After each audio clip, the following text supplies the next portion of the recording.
think it's working. Yep, there it goes. How's it going, everyone? And welcome to another episode of No Excuses with your favorite show hosts. Back in Fontaine, Ara still. Fenarian.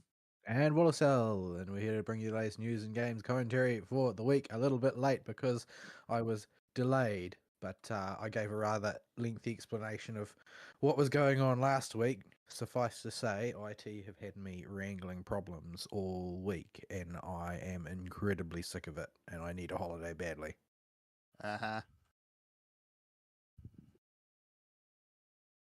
Never ends. You never But all that ever aside, if get. you'd like to get involved with the show, you can do so by sending us email at noexcusesvtw@gmail.com. You can follow us on the Twitter at noexcusesvtw, or you can join us in the Discord server, which you can get to by clicking on the link provided in the show description underneath the show archive on YouTube. Yes, indeed. So yeah, I have to admit I'm a bit sinusy this week because I'm constantly exposed to the unwashed masses, and there is a cold going around town. So Yeah, my brother has apparently just got one as well, and he's coming. Apparently, he's coming back to New Zealand for a bit to visit my parents. But he's got the wonderful fortune of flying internationally with a head cold, which if you've never done it, don't. don't. But there's The medications for that, high I suppose. altitude of international flight and clogged sinuses do not mix. It is painful. Yes, Alright. indeed. So yeah, I don't think we got anything special this week, so let's just jump straight in, shall we? Right. My week isn't anything particularly special either. I did not play a whole lot of Genshin this week, so I'm not really going to touch on that, other than I finished out the court case of the serial killer in Fontaine, and that came to a very satisfactory ending. And yes, Yeah. everything in Fontaine is ruined by the memes. Yes, so you have you not managed to yet expel Oratrice Mechanique Danalis Cardinal from your mind? Nope. And the moment I kind of got through all this court scene, and here's the big climax. Nope, here's Darth Nouvelette. Those couple of voice lines where it sounds like he has a bucket on his head. And that's a whole nother set of memes. Yeah, this went right over my head, I guess. Yeah, I'm not actually sure what you're referring to. Maybe I noticed it at the time, but I certainly didn't recall it. Yeah. It's one of those things that you kind of notice at the in the periphery normally, and because that sounds a little bit weird. I probably just attribute it to in the courtroom. Him is in courtroom, yes. Maybe they put the courtroom echo dial up a bit high for those lines, and I didn't notice. Yeah. So you think the everything's kind of wrapped up, and the villain has been caught. He's going to go to jail. Oh no, And, you're nowhere near done. No. You're just getting started. Because yeah, but when the villain starts talking about how he has a very important request that's more important than his life to him, oh yeah, him going to die. Spoiler, him died. Well, I mean, death might have been nicer if it was straight up. Yeah. He got liquefied, didn't he? He kind of got. It seemed more like he got his soul flayed. Yeah. Oh, that's right. He got. The actual death is behind the black screen of and white text, and it flashes by really quick. Yeah, he got subjected to having to do the Okeanos boss fight on repeat and lose every attempt forever. Yes. So his soul was shattered, and then he was drowned. For Oceanid boss fight over and over again. Except Oceanid is actually screaming, "I hate you, I hate you, I hate you," the entire time, rather than just implying it. But yeah, so far I've got a lot of Fontaine to do, and I have enjoyed a lot of what's happened in Fontaine so far. I'm actually enjoying the kind of this change of pace too, where it's the courtroom drama and all of that rather than the the weird supernatural stuff that was going on in Sumeru. The Sumeru stuff plays more into the myth part going on. Fontaine probably will come back later. The Sky Whale is probably going to be more relevant than we might have thunked, given what Or it happened. might Be a not. total red herring. It wouldn't be the first time. Yeah, Yeah. but Yeah, last I saw, Child got taken away for questioning, and he's probably going to come back and be shenanigery. That's after Nouvelette slapped some sense into him. yeah, as you do. But yeah, the story so far hasn't really touched on Farina's issues, and she got shoes. That girl.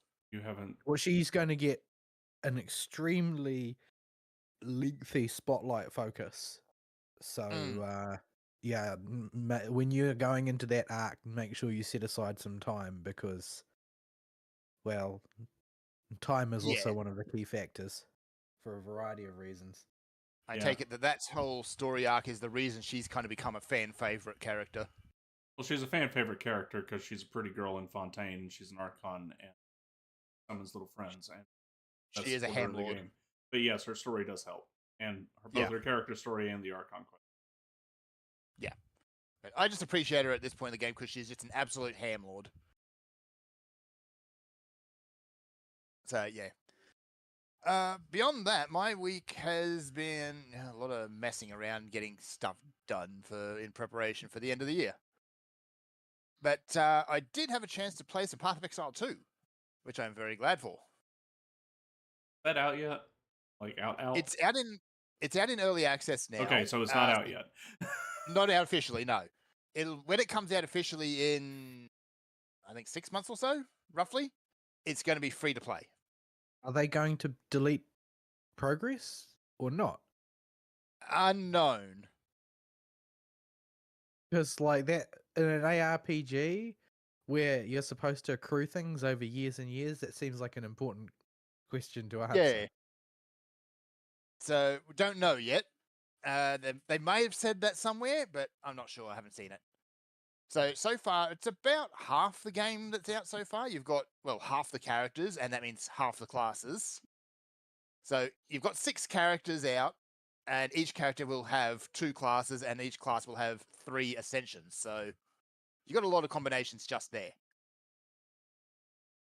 This is on top of the rather extensive skill tree that Path of Exile is famous for. I mean, this is one of those. It's one of those games that, one of very few games, I suppose, that I got a roundly bad impression of, thanks to Seth, Mm-hmm. which just made it seem like it was going to be too inscrutable to start playing. Yeah, Path of Exile 1 is basically that. It is a massive wall. PO2, one of their big reasons why they wanted to do a sequel rather than just build on 1 infinitely is to address that sort of issue. Bloat. Yeah, And like I mean, just the general wall. as somebody who has joined Honkai Impact 3rd, like several chapters into part 2, I still think Path of Exile looks bloatier. And it's not just bloaty because of the systems within the game itself, but also because of the sort of the meta systems associated with the community economy. Mm-hmm.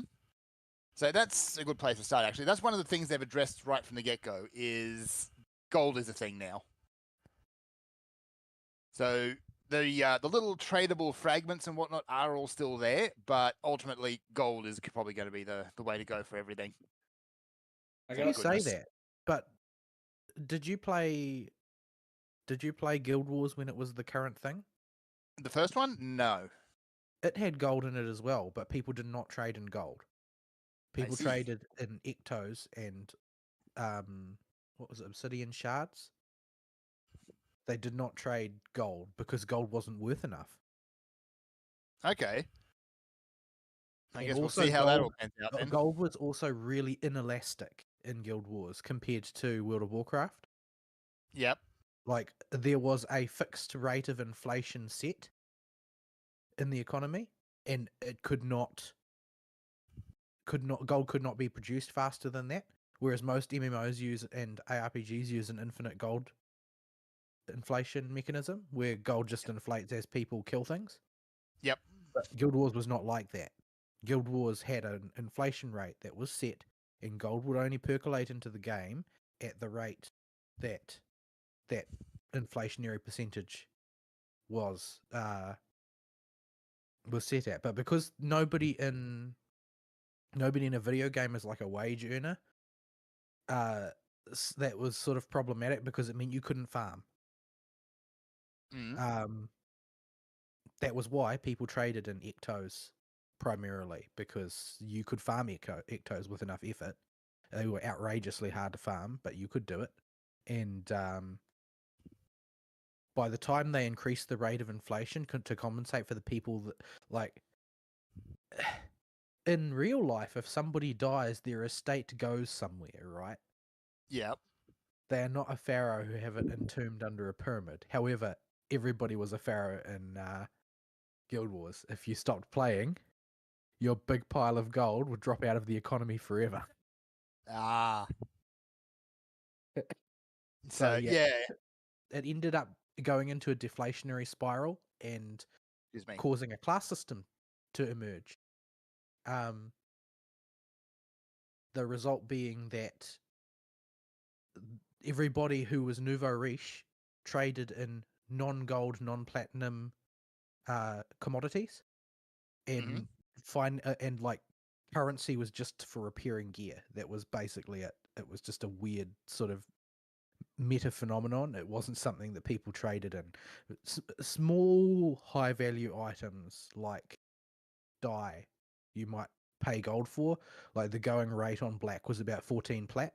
So, but most people would use that as a mechanism to translate their gold wealth, if they had enough of it, into actual wealth, which was white dye, black dye, silver dye, ectos, and fragments. Right. Yeah. Something else about ARPGs in regards to bloat. Like Grim Dawn, every time they did an update in the time I was playing through the game, they had two major updates. One shortly after us, one as I was. They would actively prune or condense aspects of the game anytime they added something new so that it didn't get too out of hand. Mm-hmm. But Path of Exile had way more updates, way more frequently, and was way more actively live service than Grim Dawn. Just gets patches and expansions, old school style. And so they were much more susceptible to just adding more and more crap and not removing any of it. Yeah. And when I And booted that up, game is huge now. yeah, when I booted up Path of Exile 4 or 5 years ago to poke at it, it just I got to like the first town and saw how many system tutorials popped up. Said, "Nah, I'm done." Close the game. Yeah, it's a bit much. Yeah, it's like coming to a gacha game late, really. You tend to get smashed by ads of various kinds, and using Yeah. ad in the loosest possible sense. But yeah, I mean, I seem to recall. Now, I came to the Diablo 2 party outrageously late because I had done a stint as a console gamer for a bit before coming back to PC. But I seem to recall people didn't trade in gold on Diablo 2 either. No, but Gold had a separate issue in D2 in that it was too easy to dupe, so it became worthless. Yeah. So what people actually traded in after the gold duping glitch was fixed and the economy had inflated to high hell was they traded in Stones of Jordan. Was the most common, which was a really rare ring. Thing just became a standard unit of currency that people use. There were a few others. I can't remember what they were, but Stone of Jordan is the most that everybody remembers. Yeah. So we'll see how Path of Exile 2 shakes out, because PoE 1 initially started out, there was no gold. I think there is now. But it was all fragments and shards. And that, when you're trying to get into that for the first time, it's completely impenetrable. Yeah, it's just. And yeah, well, after this amount of time, there's also sort of a culture built up around it, like what you should do and what you should expect. sort of set things that you aren't going to get a briefing on when you start playing. Yep. So yeah. So far I haven't gotten all that far into it. I'm maybe about level 10, 12-ish at the highest.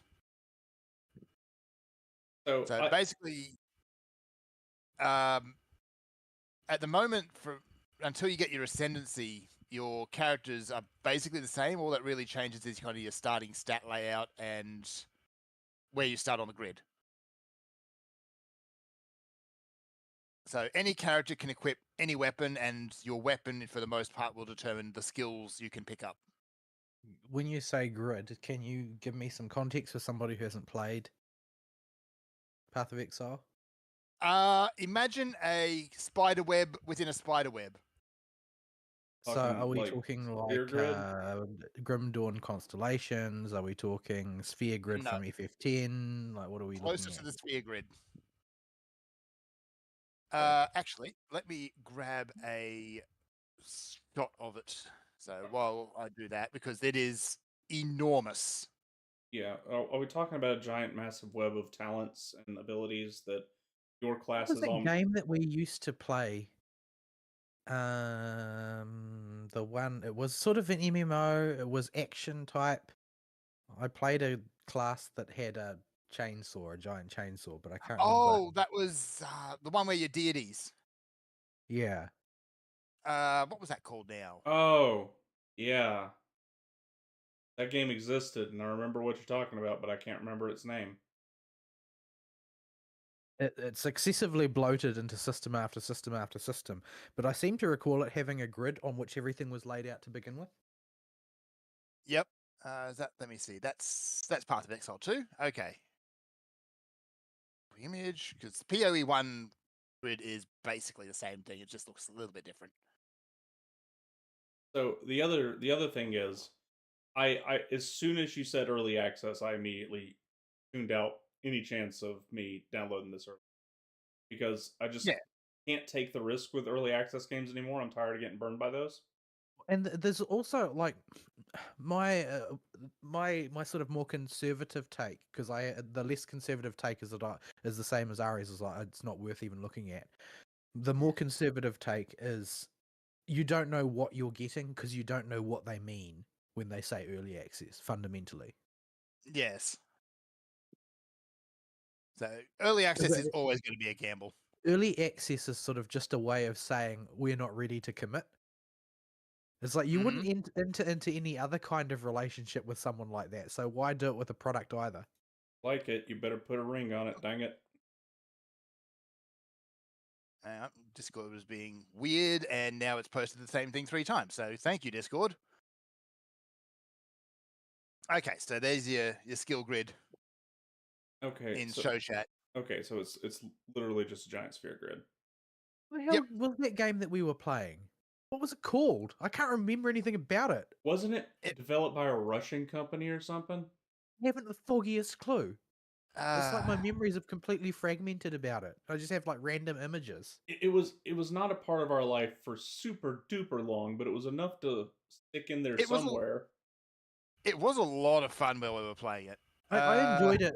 I stopped enjoying it when they started trying to solve their problems by bloating it out with extra systems. But Yeah, and then they did the a core squish game to lit I it up and enjoyed. stuff. Yeah. But I can't for the life of me remember what it was called. I don't even remember what we played it on or how we found it. I think Skyforge. There it is. Skyforge. That Right, was yeah. it. And I remember it had a succession of launches that kept breaking on my computer. Yeah, because they kept rejiggering everything. yeah. Yeah, Like, that it was rings a a lot of bell. fun, but ultimately, if we go back to it now, the game is so completely different. I'm not suggesting we go back to it. It just came to mind when you were describing the skill grid. Yeah, so same sort of thing there. So other things, Path of Exile 1, you got all your skills in gem form, and they were all just random drops or quest rewards. They're still gems in PoE 1 2, but you get as rewards you get blank skill gems, which you then get to pick which one you want from all of the gems that are available for you at that tier. I see. which is really, really nice. So yeah, unfortunately, I haven't played around at all with ascendancies yet, because that's when your classes start to get their unique skills and talents that will really set them apart from each other. But yeah, before that though, it's all just what you pick on the grid and what your weapon is. So it does ease you into things at least. But beyond that, it's just pick what you want, off you go, have fun. Abandon the party buoy. I did abandon the party buoy. I abandoned the party buoy a little while ago. I mean, swimming around looking for treasure.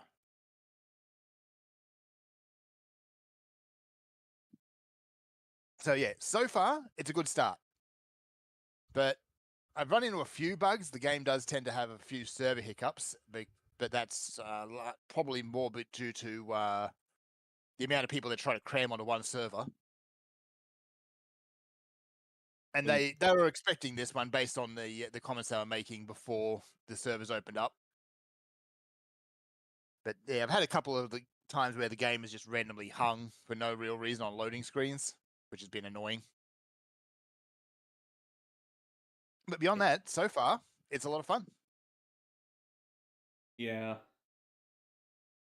Once they're out of early access, I might give it a poke. I hope Especially this when it's isn't. free. Yeah, I hope it's not another. If it's another perpetual early access game, or one that's been in early access so long that when I boot it up, their restart into a brand new game might as well not matter, because they've just had time to reload it throughout the duration of early access. Yeah. That We'll see. They've kind of outlined what they want to achieve with the early access, which is basically to drip feed the new classes and things one at a time. just release the game and put that stuff out as DLC. Yeah. Unfortunately, I don't know when the story's gonna is, so if it's finished or not. Or novel concept, you release the game and then you put those out as free updates and get some goodwill with your player base. Yeah. I know One bit of goodwill I will actually throw at them though. If you buy it in early access, they'll ultimately refund that money back to you as store credit. Wait, so they're making you buy into early access. Then they're going to Yes. refund the early access? Yes. Sounds like a pyramid scheme. This just sounds like this sounds straight up like a scam. Like when you describe it like that. It does when you put it that way, yeah. But basically, yeah, the money you spend to get early access, you'll get back as in-game funny money. Oh. Yeah, that's what it How actually about is. instead of that, no. How about come back to me when you're ready to put a ring on it?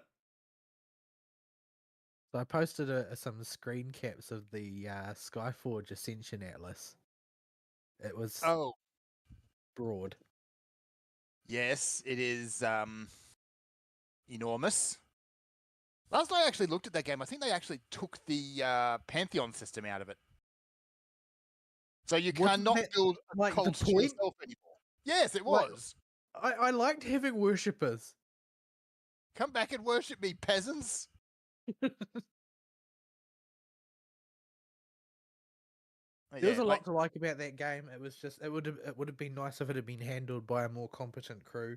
Although, you know, I honestly I don't really fault them that much. They made mistakes, to be sure, but people are still trying to use that approach to solve their problems. Like even now, it's very, very few. It's only like a handful of companies like Hoyo, surprisingly, that have gradually taken on board that people react badly to that type of thing. Like if you look at the way that Honkai Impact Third solves its problems versus the way that ZZZ solves its problems, you can see a sort of progression in thinking. Like Honkai Impact Third is 8 years old. It's of the old school. They add more systems to solve problems. ZZZ have kept things very lean, all told. Well, you don't like Bang Boo TV? Okay. Aside from Agripia Fault, we're gonna make you just prune it all out. We'll let you Yeah, they skip made it. the game better by removing something, which is unusual. Pidgeo fault. Don't remind me about Pidgeo. I wrote him 3 whole paragraphs. I haven't filled in Why? that survey yet. I hope it's still live because I need to have a bit of a whinge about it. Like, I can envision a version of Arpeggio Fault that I wouldn't have become so toxic towards. One that was half the length and didn't have limited time rewards. But I'm scared to even say that because it's like, what if they take that as encouragement? Yeah, I just told him never do this again. Yeah. The thing is that I don't think that the Bangbu TV is an unalloyed evil. I just think that they need to somehow abstract out of it the values that it has that are useful and put them somewhere else rather than make those values a game mode in their own right.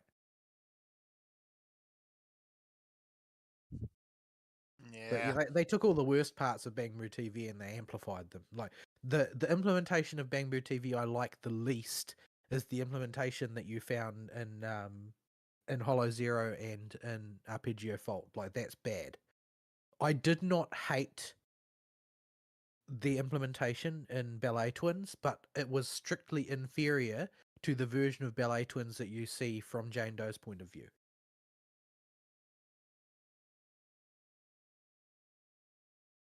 It's like it's strictly inferior. It's strictly inferior, but that doesn't mean that there's nothing good in there that you could strip mine out. But leaving it in context is not going to preserve the good bit because it'll just drown the good bit and bad bits. Yeah, but it's going to be very hard to word that in a way that they can understand. What the hell? Bibu did a 12-hour stream of Path of Exile 2? Yeah, she did. What is wrong with her? No, need Where I do you really start? ask? There's a lot. That we'll be here all day with that one. She's Thai, isn't she? I can't remember. Yeah, I think she was Thai. Yeah. She's not the only Hollow talent who's done Path of Exile, but she's gone full autist on it. That's the thing, though, and it's the thing that a lot of people find relatable and endearing about Bibu is that she tends to go full retard on anything she gets completely remotely interested in and do something insane like a 12-hour stream, which compromises your health. Yeah, don't do that. Not that we can really criticize, considering that we have a tendency to do that sort of like clockwork every 2 years. Yes. Remember, we did Sangamarsh was a thing. I don't remember that. Wasn't. Yeah, the alcohol. The stream wasn't the problem in that. The alcohol was. Well, we presume Zangarmarsh was a thing because Zangarmarsh was complete. Yeah, when I logged in, I was in Terracar Forest, so.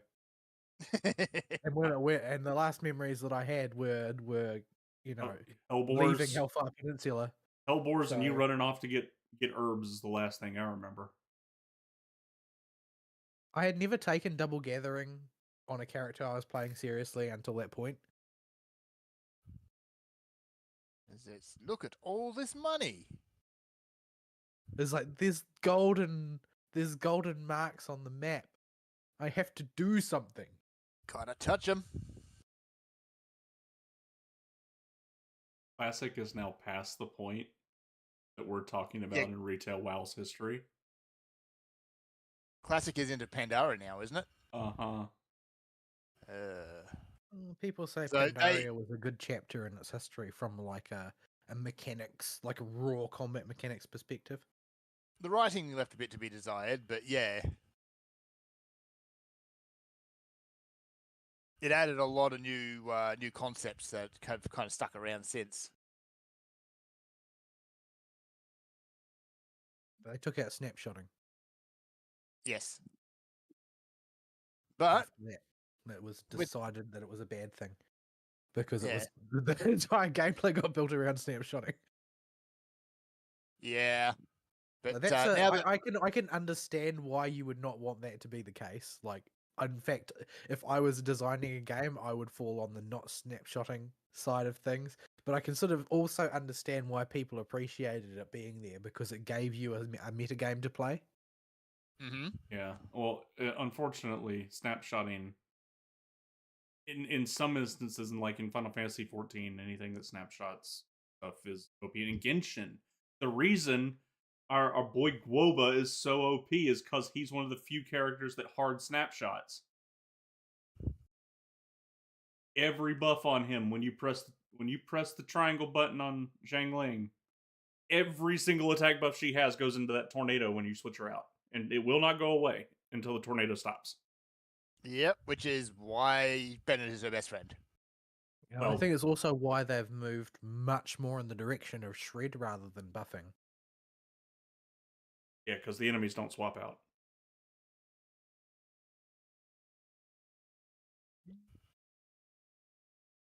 Yeah. Let's see. Other nerdery this week. The only other bit of nerdery then is, as I said, I finished the Black Clover anime last week, and I figured, screw it, I'm going to go read the manga. Here. It's good. It kind of shows where they're going. They've only got 2 arcs left to go. The anime ends with them about to go and lay the smackdown on a bunch of bad guys. So the next arc is them doing said smackdown. And then the arc after that is new bad guy turns up, or the ultimate final bad guy turns up. Let's go give them a smackdown. And then it'll be over. I'm not sure at this point if the manga has actually concluded yet. I assume it has. It is healthy for a shonen manga to end in a timely fashion, but it's only healthy so long as it ends properly. And ideally doesn't do anything outrageously controversial, because I think that once people are invested, they can't really take a sharp U-turn at the end. Like people are still absolutely livid about the ending of My Hero Academia. I heard he went back and updated a new ending to it or something. Yeah, I've heard something. I've heard intimations to that effect, but I don't know any of the fine details. All I know is that the rage is still percolating online. It's that bad?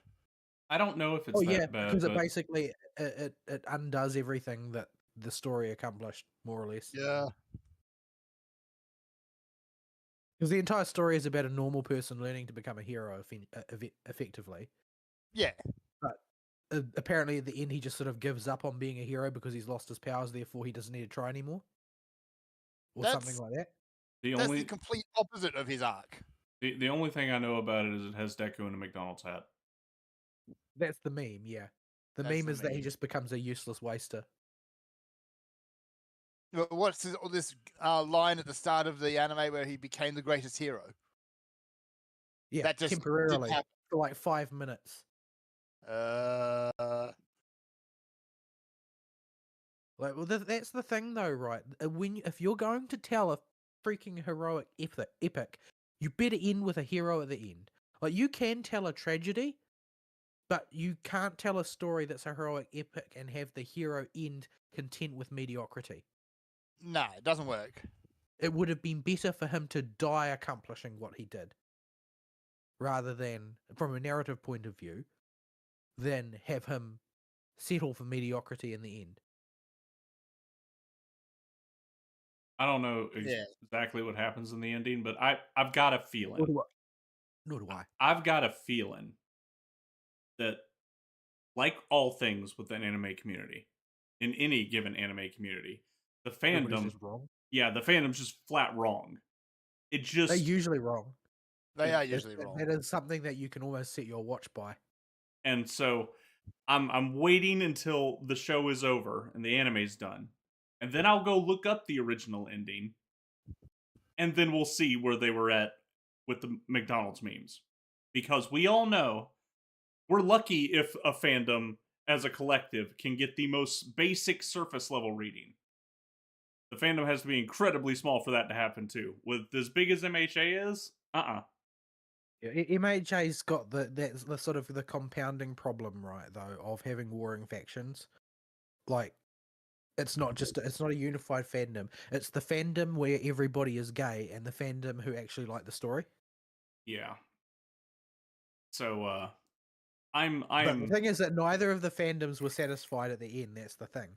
because despite the fact that the entire series teases affection between Ochako and Deku, they never do any resolution to suggest that they get together whatsoever. So it just becomes a dangling plot thread that's not resolved. And essentially, it's like, what? How come they never did anything about their feelings for each other? They just sort of like go and do other stuff. Okay, fine, whatever. But that type of thing, while it was reacted to very negatively by the mainstream, that not inconsiderable plurality of the fan base who are hyper invested in making every single character homosexual were absolutely livid that it didn't involve anal sex in the end. That's how you Not get worms. everything needs butt stuff in it. Anyway, I haven't finished the last bit of Black Clover yet, but they do something which does have me a bit worried, which is add in a new mechanic, I guess, Power at scaling. the nth hour. So that almost never goes well. Not even my final form. Not even my final form. It's like, no, here's this whole new system of power that we've only kind of in passing not hinted at vaguely. That actually was kind of One Piece kind of lost me when Haki came in, Yeah. because like I like, okay, so the thing is fruits, and the thing with the fruits seems childish, right, at first blush, but what it does is, well, this is sort of like what Aristiel was saying last week. The fruits thing forces every fight to be about creativity. Yep. But Haki is just about power, ultimately. Yeah. Except now that the fruit's also about power. Yeah, well, through the lens of Haki, the fruit drifted in the direction of power, but fruit was always about creativity, right? Like, everybody, like, in the early days, was interested to see how Luffy would turn being made of rubber into a dominant combat ability. Yeah. And it got wilder and wilder, but people are willing to accept wilder and wilder. What people are not willing to accept is raw power scaling. It's like, oh no, it doesn't. I don't need to be creative because my power level is just higher than yours, which is where it eventually ended up. Yeah, with screw it, let's just spoil it. Yeah, it gets to a point where you've got the Haki system, and yeah, you've got a bit of power bloat there, but now at the end of the Wano arc, it's like, oh no, here's these fruits that are just straight up better than others. Well, that kind of seems like where they would have to go eventually, because you can't write a shonen of any kind, no matter how childish and fun you make it, if it's following any of the combat shonen tropes, which One Piece does. You will have a power escalation at some point, and the hero. That's why you've got to end it in a timely fashion, right? Yeah. Yes. Like, would JoJo have been better if it had ended before everything just went to seed? Like, because you were talking about how much better it was when cleverness was the protagonist's main skill. Yeah. Back when we were fighting the Pillarmen and everything was cool. Yeah. That's why, honestly, I like Hunter x Hunter so much, is because they do know when to stop it. No, Hunter x Hunter doesn't get to take credit for that. I'm sorry. No, Hunter x Hunter just goes on eternal hiatuses whenever it feels like it. Yeah, no, the author. That's also true. The guy spends more time on hiatus than actually writing. If he had got to close out Yu Yu Hakusho when he wanted, I would have given him credit there. I guess he did. Just Yu Yu Hakusho is a masterclass in how to not end a shonen. Oh, it's that way because he wanted to end it and they wouldn't let him, apparently. It must have been in fashion at the time because Dragon Ball suffered from the same thing, and apparently seems to be re-suffering it in the wake of Toriyama's death. Yeah. Yeah, I was honestly expecting that. But you got oh man, Hunter x Hunter's big thing is they have teased the new Dark Continent arc for how long now? A decade and a half, and we're just now getting off the boat. No, you had it in a good spot. Just you should have ended it when they were talking about going to the moon, but never actually did. Like, that was a good ending spot. Leave it there. The issue with Hunter x Hunter is it draws the individual fights and characters and sprawls out into a massive cast and gives each one a colossal amount of time, but the main story never goes anywhere. Cough, cough, Chimera ants. Yeah, pretty much. The Chimera Ant arc happened, and by then Yeah. you have sat through 60 episodes of this TV show, and are now stuck in hiatus ex hiatus, where to when the show finally gets past the Chimera ants and starts moving again, it doesn't, because he's not writing it, and he's releasing Yeah. it in batches that have like year, 2 year, 3 year long gaps between them. He's just totally lost his marbles and got too comfortable in his own hype. If that's actually what happened with the Chimera Ant arc, it's like because you get whole like 3 or 4 episodes in a row where absolutely nothing happens. It's like we got to stretch this because he's not writing the manga, and we've got this contract. Well, there's that. The problem with Hunter x Hunter's storytelling is it doesn't move the main story at all, but builds itself on the promise of the main story. This isn't a ZZZ scenario where they're building the game on the promise of the characters. He's building it on the promise of Hunter x Hunter's world, but he doesn't ever get the ball rolling. Yeah. So yeah, yeah, but the anime, or at least the was it 2019 anime. This ends where it's like Try main story is over. 20 Gon has caught up with his father. Yeah, They talk about going to the moon. The end. yeah. Try 2011. That's how old we are. Why? Get to grips with your reality, Fern. I don't wanna. It was still, I think, in 4x3 when it came out. As a I foreshadowing don't aside, wanna. I didn't have time because I had a horrible week to look at any of the new announcements. But I've seen a lot of people speaking positively about what they've seen in the previews for the next ZZZ patch, saying that, oh well, they're clearly coming towards a climax, but everybody has their own reason for being there. It's not just let's move all the power players into one location and have them fight a bad guy. That's usually how these things go. So yeah. So that people are quite positive about it because they have spent a lot of time with each of the major factions, making sure that they all have some investment in what's going down. So that's good. That's actually good writing. So yeah, I'll wrap out my week. So yeah, Black Clover. That's what's got me worried. Is honestly, because like it is the final arc of the entire thing, and they're only just now adding this new power system. So it's like, I don't know where you're going with this. What, do they have stands now? No, thankfully, it's more tied into the key stuff that Yami and Asta end up doing.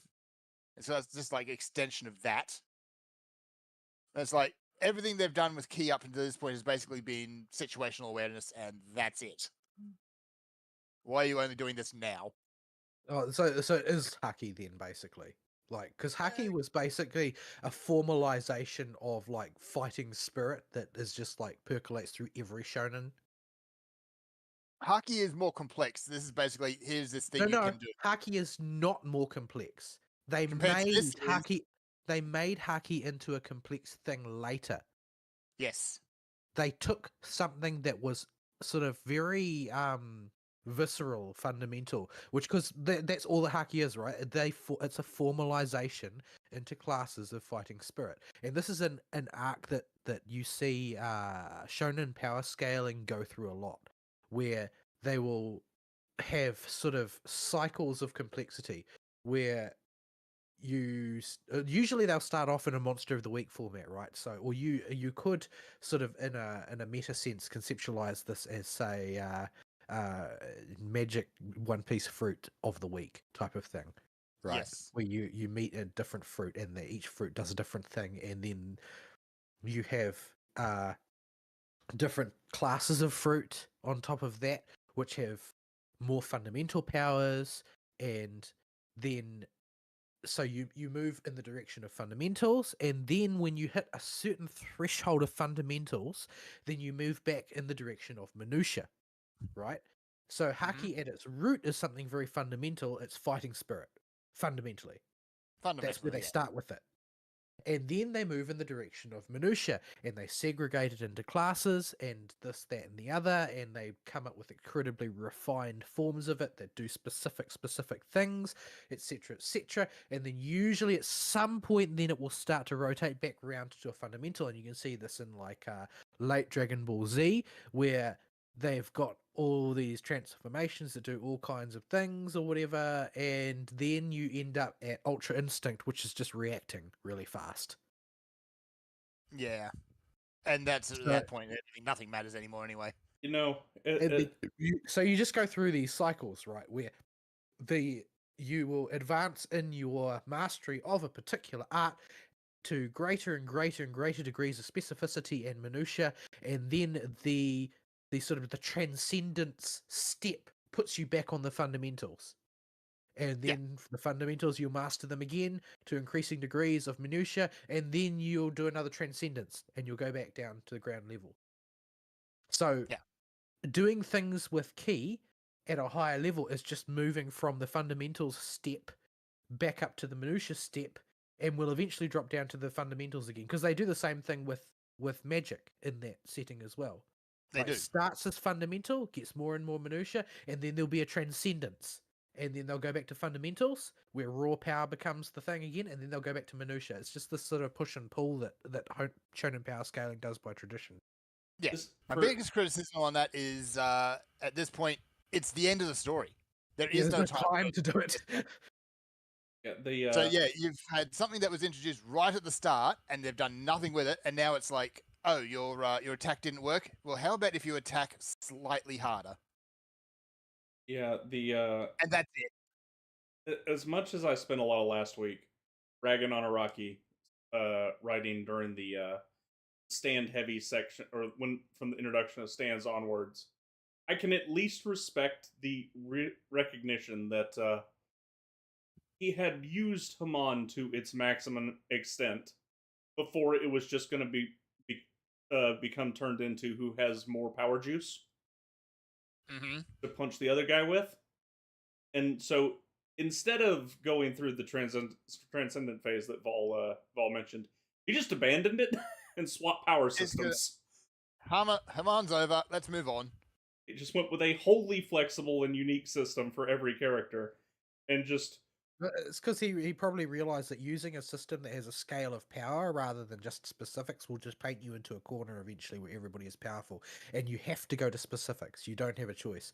The fact that they aren't connected to each other is a creative decision on his part, but the actual arc is the same. He still went from power to specifics. Yeah, it's so I'll give him credit for recognizing the problems Haman would present if he kept rolling with it. Yeah, but the problem with stands, though, I think he just kind of started out with, "Oh, this looks fun, let's do this," and didn't think too much about the specifics until later. The issue with stands is not the stands themselves; it's the format of the shows of the two stand arcs I've seen more than anything else. The lack of quivering, oiled up abs. Yeah, me and Vol had like an hour and a half long conversation about the Pillarman. So yeah, anyway, that's been my week. It's been nothing special. I am getting sick of Christmas parties, and I haven't attempted a single one yet. We're piggybacking off of your week because we don't have anything either. Is it the Christmas party, or is it the walk of shame after the Christmas party? Both. Because everyone decides that they're going to throw their massive 300-person Christmas party all at the same time, at the same day, just in different locations. Your town only have like 1,000 people? Not even that, 3,500. So there are 10 parties, that's the entire town. That's a good chunk of the town, yeah. Well, it's almost as small as my hometown. My hometown's only 2,500. Well, mine was 2,500 back when I was a child. It's probably smaller now. Probably. Because of everything consolidating around urban centres. This town is, would be poised for a population boom if we have the infrastructure for it. Yeah. But we don't. There's also the infrastructure for there to not be a population boom, aka flying people out from Brisbane. Yeah. I missed a ball somewhere. I am annoyed.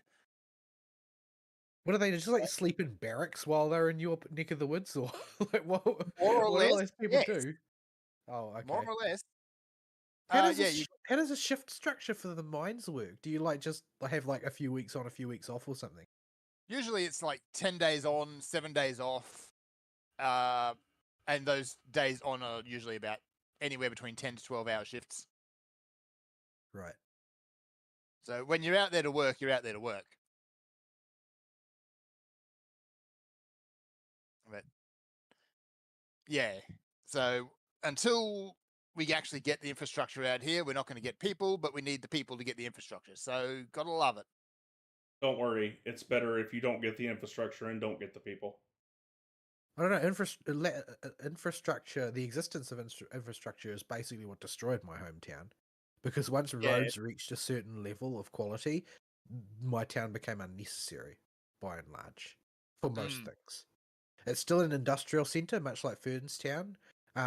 Only in my neck of the woods, it was for the dairy industry. But everything else is pasture land, and as far as sort of economic centres go outside of the dairy industries in specific, there's no reason for any of it to consolidate around the towns. They just all go to the nearest big city, and when I say big city, I mean small city because it's New Zealand. Yes. But Fortunately, the big city, small city near me is falling apart at the seams. So Well, yeah. nobody wants to go there. The place is an absolute shithole. what, Townsville? No, Mount Isa. Oh, Mount Isa. Townsville's. I don't mind Townsville too much. It is what it is. Yeah. Infrastructure. What's the population in Mount Isa? About 15. No, hang on. How much is it? I have to look it up actually. It isn't quite large enough to show on the graph that exists in my head. About 18 to 20,000. Right, let's see. 18,000 in 2021. I don't even want to look how many people freaking town has now. I remember when it was the size of y'all's towns. It was small. It was tiny, and then Marta came. So Yeah, the city, quote unquote, where I'm from is 9,000 people in the region, 60,000 in the urban centre. My hometown was 2,500 when I was a kid. I don't know what it is now. No, that's the one in London. What about the one in New Zealand? What the? Why? It's down to 2,100. So Okay, here we go. Here's the question. Quick questions that Google's thrown up. How many Aboriginals are in Mount Isa? Yes. There's the answer to that one. What is the main industry? Aboriginals aren't None. local to anywhere. This is silly idea. They Yeah. never stay put. There is only two locations that Aboriginals occupy, and one of them is at the social welfare office, and the other one is wandering around in the outback. That's grim. They're just drawn Sometimes a box. unconscious in the road, but usually not for very long. Jeez, dude. Am I wrong? So the question that stands out to me here is somebody actually asked, is Mount Isa the largest city in the world? My guy, my town has almost as many people as your Mount Isa does now after post Marta. That was definitely asked by an Aboriginal at the public library computer. If you're talking geographical local council government area, it is. Really? Like Yep. the amount of territory that falls under that particular jurisdiction. Yep, in the terms of just pure land coverage, yes. I mean, unless there's like uranium or gold under it, I don't think it's going to be economically that significant, though. There is both of those things. Yeah. You just can't touch any of it. What will the Aboriginal spirits get you? Well, no, the Because I hear that's a thing now. that is a thing, but no, in this case, it is legislation. I keep seeing these people posting like pictures of rocks and saying that they're Aboriginal artifacts, and I'm like, Aboriginals didn't make artifacts. What are you talking about? Yeah, that's just a rock, my guy. They are literally rocks. They don't even have ochre painted on them or anything. It This isn't racism, by the way. This is just reality. this is people being dumb. So I'm going to. This is why you don't let MARTA come to your town. This is what happens when you get infrastructure in live show chat. population explosions. Yeah, we were Yeah. a populous but large land area town, and then MARTA got out here. This like, what is the cost of public transport on Marta? Is it like free or subsidized or something? MARTA, if you it depends on where you're going, and what train you're taking. If you're coming all the way out here, you got to pay for it. You got to pay a fare, but you can just use it to go into the city to go to work, and people will pay the fare so they don't have to do the commute. How long is the train commute? 30 minutes if it's a What's the- one-way train. What's the turnstile jump rate? Yes. I don't go to Marta, you see, but I would imagine it is likely somewhere around 20%. Depending on your proximity to the projects. Yes. But Fern, that's why you don't This is want not infrastructure. racism, by the way. This is reality. I mean, Oh dear. not wrong, but this is why you don't want infrastructure to come to your town, Fern. I want just enough to make things a little bit more comfortable. That's it. No, that's how it always starts. That is how Yeah, it always but, starts. Right? and then somebody will start talking about economic prosperity in your local town and so on, and I don't know. Like if you basically you need to curry favor with whoever is going to have a stranglehold over local government and tell them to rein it in. Yeah, before we Like suck it the most gentrified. effective thing to do to interact with local government, from my estimation, seems to be not to run for local government, but to be the best friend of the guy who always is in local government somehow. Yes. That's okay. We don't need to worry about actual expansion or anything like that because council are idiots and fired the person who is most competent to actually oversee all this sort of stuff. So How does resource management work? Like in New Zealand, we have Mhm. two types of councils. We have regional councils and district councils, which sounds like the same thing, but it's not. District councils are municipalities. Regional councils manage resources, and that means waterways, land consents, that type of thing, pest Yep. control, that sort of thing. So we have two types of council in an area. So who's actually in control of whether or not you can pull uranium out of the ground? Mining leases and resources are all covered by the state. So And it's actually state government controls it directly. yeah. And they've got subcommittees upon subcommittees upon subcommittees who deal with that stuff. You know, the usual Ouroboros of Of bureaucrats picking up a paycheck to do precisely dick all. bingo. So yeah, the local governments, the councils will take care of rates, roads, whether or not we have Australia Day, and you know how many farts we sniff. I like how it's a whether or not. Like that, it's actually a live option to not have Australia Day. I mean, as far as well, particularly in Victoria, the state governments down there think it's their choice, but it's not their choice. Did they ever get rid of Furadan? Yes, he's gone. Huh. I thought they actually kind of liked having jackboots on their neck. He took himself out. You're gonna have to elaborate on that before you give our listeners ideas on what that means. Daniel Andrews was the Premier of Victoria during COVID, and he's responsible for some of the world's worst lockdown laws. The most militant and the most overreaching. Okay, now I'm starting And to think he shot himself. Yeah, No. in a bunker once he realized the Soviets were closing in. A lot of people would have loved to see him behind bars, though. Oh, there's a massive movement right now going on to try and get Jacinda on trial for war crimes, for crimes against humanity. Ooh. people are really mad at her because there's been an inquest, and it's basically shown that the entire thing not only was it a scam, but they documented that it was a scam, which means that theoretically Jacinda could be nailed on it if anybody had the political will to do so.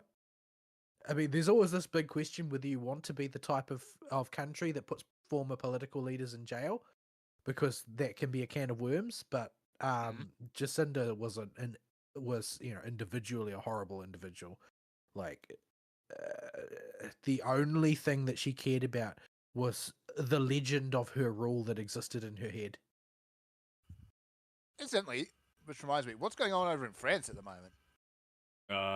What, You France is being France. Like, people are talking about the collapse of the government under Macron, like it matters, but governments while it's true that there hasn't been a total no confidence in the leadership in France in a long time, since the 60s, realistically France is never politically stable because their entire allegedly democratic system is just a patchwork of loopholes at this point. So whoever ends up in power is whoever understands the loopholes the best.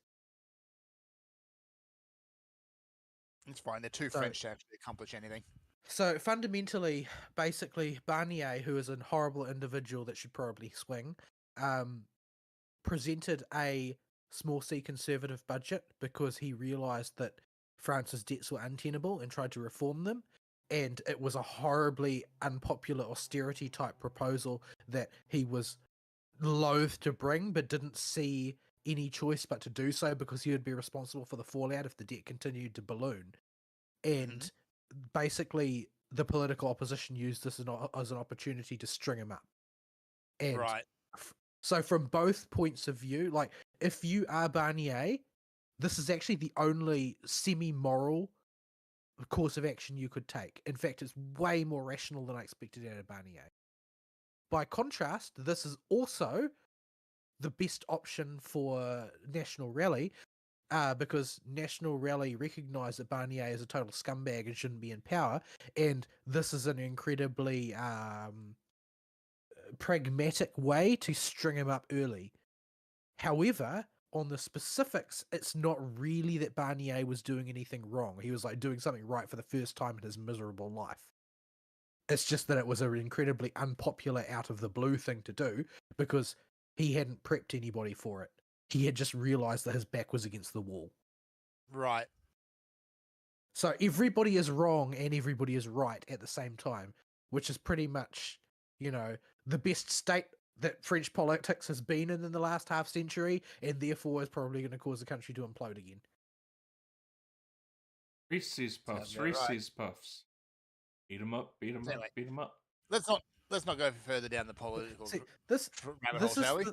this type of thing is basically why I follow politics, because it's just an incredible spectator sport. It really is. Like, I mean, at the moment, everyone in Australia is currently rooting for the downfall of Lydia Thorpe. I would. Mean, more so than they were before. Why has somebody so petty and so pathetic become the centre of anybody's attention? Because she's such an absolute lolcow that you can't help but watch. So yeah, it's like you don't need an argument about for the left or anything like that. You just look at her because this is why it's bad. Well, she is in any other country would be classified as a lolcow. Oh, she's a lolcow here. But she actually does wield a non-zero amount of political clout, despite being a lolcow. Yes, which is She's basically your equivalent of that Maori woman who went viral the other week. I missed that one. Oh, okay. If you see the video, you won't have missed it. It was all over the internet. I'm really tired of seeing that video. Like, you people might think this is significant, but this is Tuesday. It is quite novel to those of us that don't have our legislatures chimp out quite that hard yet. We'll get there. Yeah, the thing is that most countries have one government that functions as one government, whereas New Zealand is not founded on a constitution of any kind. It's founded on a treaty to bring an end to a war. And that's about as far as it goes. And the treaty is written in 2 different languages. There are a whole bunch of there's a whole bunch of argy-bargy that went about regarding which version was actually signed by who, because of... Now, this is something that's little known even in New Zealand, but there were a large number of Maori chiefs involved in the signing of the Treaty of Waitangi, on which this country's system of government in the present day fundamentally draws its roots. The thing is that there were multiple warring factions on the European side as to what the treaty should say, and there is the current treaty as written that that was, in my opinion, quite reasonable and quite normal for a colonial power. That was intended to be read and signed in accordance with those conditions there. The thing is that paper once upon a time was a little bit more valuable than it was, and in a fringe colonial area like New Zealand, paper was sort of, you used what you could get, because you can't just get more sent out. You don't have a paper mill yet. They used a draft treaty as scrap paper to fit more signatures on. I see where this is going. And the draft treaty was written by somebody who was way more hostile to the current conception of the treaty than, basically, there are basically multiple versions that were written originally, and the one that everybody thinks is signed is now nobody can confirm that everybody actually did read the same one, because of the scrap paper was a draft. So yeah, now that particular asinine aspect of it is not very well known, but it is sort of fundamental to the disagreements now. And unfortunately, because everything was done sloppily way back then because of necessity, now there's a whole bunch of plausible deniability surrounding everything, meaning that fundamentally, from a legislative governance perspective, relationship between the 2 major factions of New Zealand, the Maori and the everybody else, are always going to be a little bit rocky unless they can come to an agreement to unify everything. And the Maori are fundamentally against this, because they think that would leave them bereft of their heritage. So yeah, I think that New Zealand is just going to be a problem into perpetuity on that type of thing. And so the crazy woman who tries to do the haka during a session of Parliament, despite the fact that women don't perform the haka, is going to be something that's going to crop up again and again and again and again and again. What an absolute mess. Maori girl goes big bug guy, does haka dance in Parliament, and old white guy does not do his job and kick her out. Yeah, that fat old fart has just been fundamentally useless as the speaker. The speaker has more raw power on the floor of Parliament than anybody else, and yet that moron is so fat he can't be bothered to use it. It has too much work to lift that fat arm of his. Like the guy is literally fat bastard, except less Scottish. The Scottish. That's all his charm. All right. Anyway, that would be my week. So, Vol, let's carry on. Oh crap! I forgot my week was next. I need to go to the bathroom. Anyway, I'll hold on. I'll hold on a little bit longer. Let's see. This week has largely been a nightmare for me due to the work shenanigans I described last week, due to the IT overhauls being conducted. Basically, everything is changing cloud server. That's the short version, or at least that's the version we're giving to the public. It's not completely true. It's not completely false either. But it does sort of roughly explain what's going on. And so I have true enough. I have spent an ungodly amount of my time messing about with things I'm not qualified to mess about with, like rewiring the server rack and stuff, while talking on the phone to somebody who does theoretically know what they're talking about but can't see it. Oh dear. I love doing that. Yeah. I love doing that. I mean, want to murder somebody whenever I have to do that. This sounds like something Ari should be very familiar with, rewiring Literally rewiring things happened over the phone. not a month ago. I had the exact same experience with the control panel open, telephone in my hand, going, "All right, Matt, tell me what to do." So, this is like, this is something that seems to have happened because somebody, and this seems to be the entire progression of my career to date from the word go, has been somebody got wind that I wasn't totally incompetent in a particular field and therefore made me the go-to guy. Yeah, sounds about right. This has been my whole career. That's how I became the manager of the largest Eurofins laboratory in the South Island. Is because somebody found out I was not completely incompetent and so kept giving me responsibilities. So basically, yeah, I've been messing about with the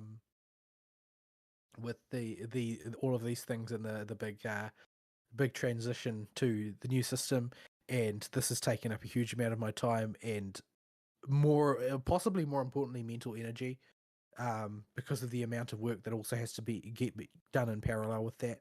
So yeah, it's been a big mess. It's been controlled chaos from the point of view of anybody standing outside. If you are like me, standing at the center of it all, doesn't feel very controlled. But all in all, it actually went pretty well, and nothing has gone horribly wrong. It's just been the usual kinds of IT things that go wrong. And those things are all like just they what they amount to is more work for me and for the IT team, and a lot of confusion for the people who don't really grasp what's going on our team. But yeah, everything is under control to the extent that any IT project has ever been under control. It's pretty loose. But since I am absolutely autistic about the scientific accuracy of everything that goes out to the absolute extent of my reach, none of it will touch any of the work that we do. But it just means that I have to suffer. I have to suffer to ensure that my scientific integrity remains intact. And I suppose that ultimately the company sort of trades on that I'm autistic enough that I'm not going to compromise on anything that will see the outside world. It's just that I have to cast blood magic in order to keep everything ticking. That's all. Yeah, so while I cast from hit points and don't get any leisure time and can't take any holidays, I don't know. Your mouse pad seems to be having a pretty good time. It got my beer. mouse pad is covered in beer. Well, it was covered in beer. I chucked it in the washing machine and started it as the show was beginning. See if I can get some of the beer smell out. See, the thing is that I am a beer drinker. I know that with the current generation, beer is not ascendant in popularity as a beverage. But I literally grew up drinking beer from the age of about 6, which is not really that common outside of the Commonwealth. But I don't know, what is beer drinking a thing kids do in Australia? It kind of Officially, is, right? no. Well, officially, obviously, no. I'm not going to tell Yeah. you what the kids drink down here. But- The police will come knock on my door. Typically, not so much anymore. Kids tend not to drink beer. They'll go for usually alco pops. Girly drinks, the sort of thing Aristiel would drink. But Yep. Fancy cordial. But yeah, I my preference in drink is English stouts, and unfortunately, they are the beer that is most prone to cause a sticky mess when you spill it on something. So my mouse pad currently needs help because I've been flailing around at my desk all day trying to solve IT problems. But Mouse pad was having a good mate, time until you decided to sober him up. yeah, Throwing him in the well, washing machine. I need it sober. I need the alcohol out of its system so that I can Nobody use likes it. the smell of a dirty pub carpet. And you spill beer on Yeah, something. inevitably what it's going to smell like. If you've ever been to a university bar, you know that it requires a great deal more strength than average to walk across any given section of floor, because your feet don't want to come up when they sit down, Yeah. like glue. Anyway, so I got to play very little in the way of video games this week compared to what I would like, largely due to sheer mental exhaustion and inability to focus after the workday was done. But what did I get done? So before the week started, I finished Arpeggio Fault. That was a thing. It I sure don't was. know if the English language really has words to encapsulate the full breadth of my feelings about it. It was certainly a thing that happened that I never want to repeat. Yeah. Oh, your flowers. How does that make you feel, Fern? That's fine. I'm If they're not gonna not. take, it's fine. I'm. I don't really know. I don't really know how to encapsulate it. It was about 4 or 5 times longer than it should have been. If it had had none of the psychological traps, if it had been half as long in terms of number of stages, maybe I wouldn't be so hard on it. But Did you see the golden bamboo that I sent you? I probably did, and just saw it and went, yep, that's an Arpeggio Fault moment, all right, and didn't think about it after that. I had a bamboo in my squad who had 21,658 attack. Yep, you got stuck in an infinite loop. Yep. But yeah, so I got through Arpeggio Fault in the end. And I never want to go back there ever again.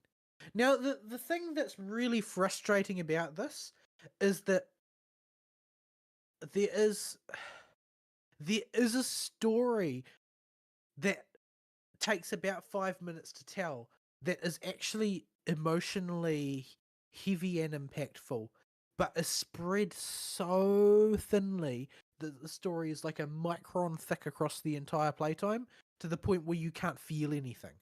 You don't feel anything about it at all anymore. You simply can't. I forgot what was going on between parts. Well, the story is basically about a industrial espionage where a woman has fallen into the life of becoming an industrial spy of sorts and is infiltrating one of the labs that occupy the place that later becomes Hollow Zero. You know, some of that really core research done in the Mythark.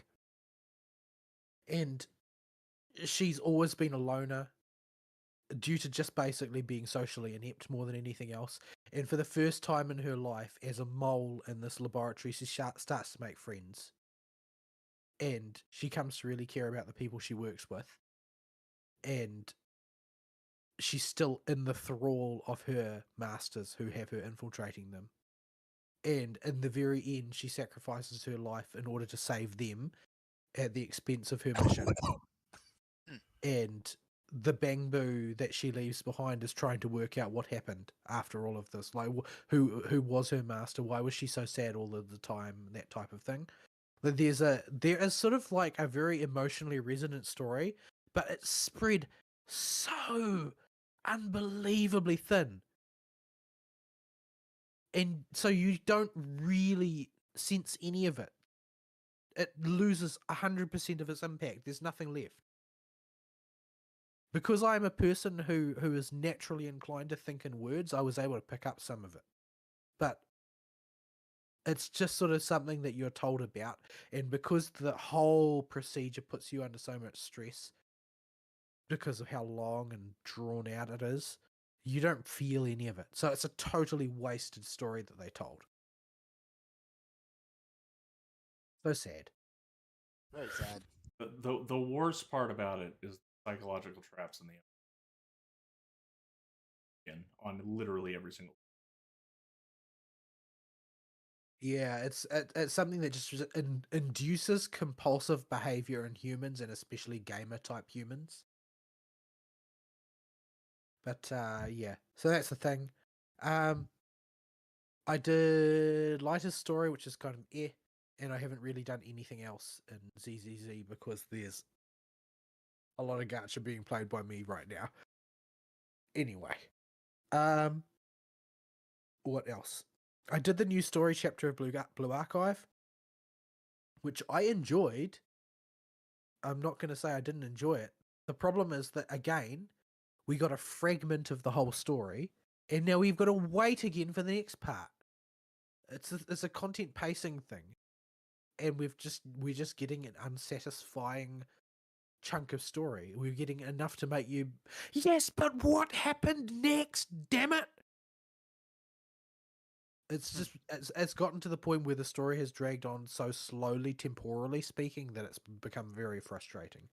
I like the story, even though the story quality is not really where it was at its absolute peak when we're talking about, you know, Eden Treaty going into the final conflict with Phrenapites at the end and so on, like all that stuff. That was peak. That was peak content, and it's not at that tier, but it's still enjoyable. The problem is that there's not enough of it, and they can't resolve anything in a timely fashion, so we just have to wait and wait and wait all the time.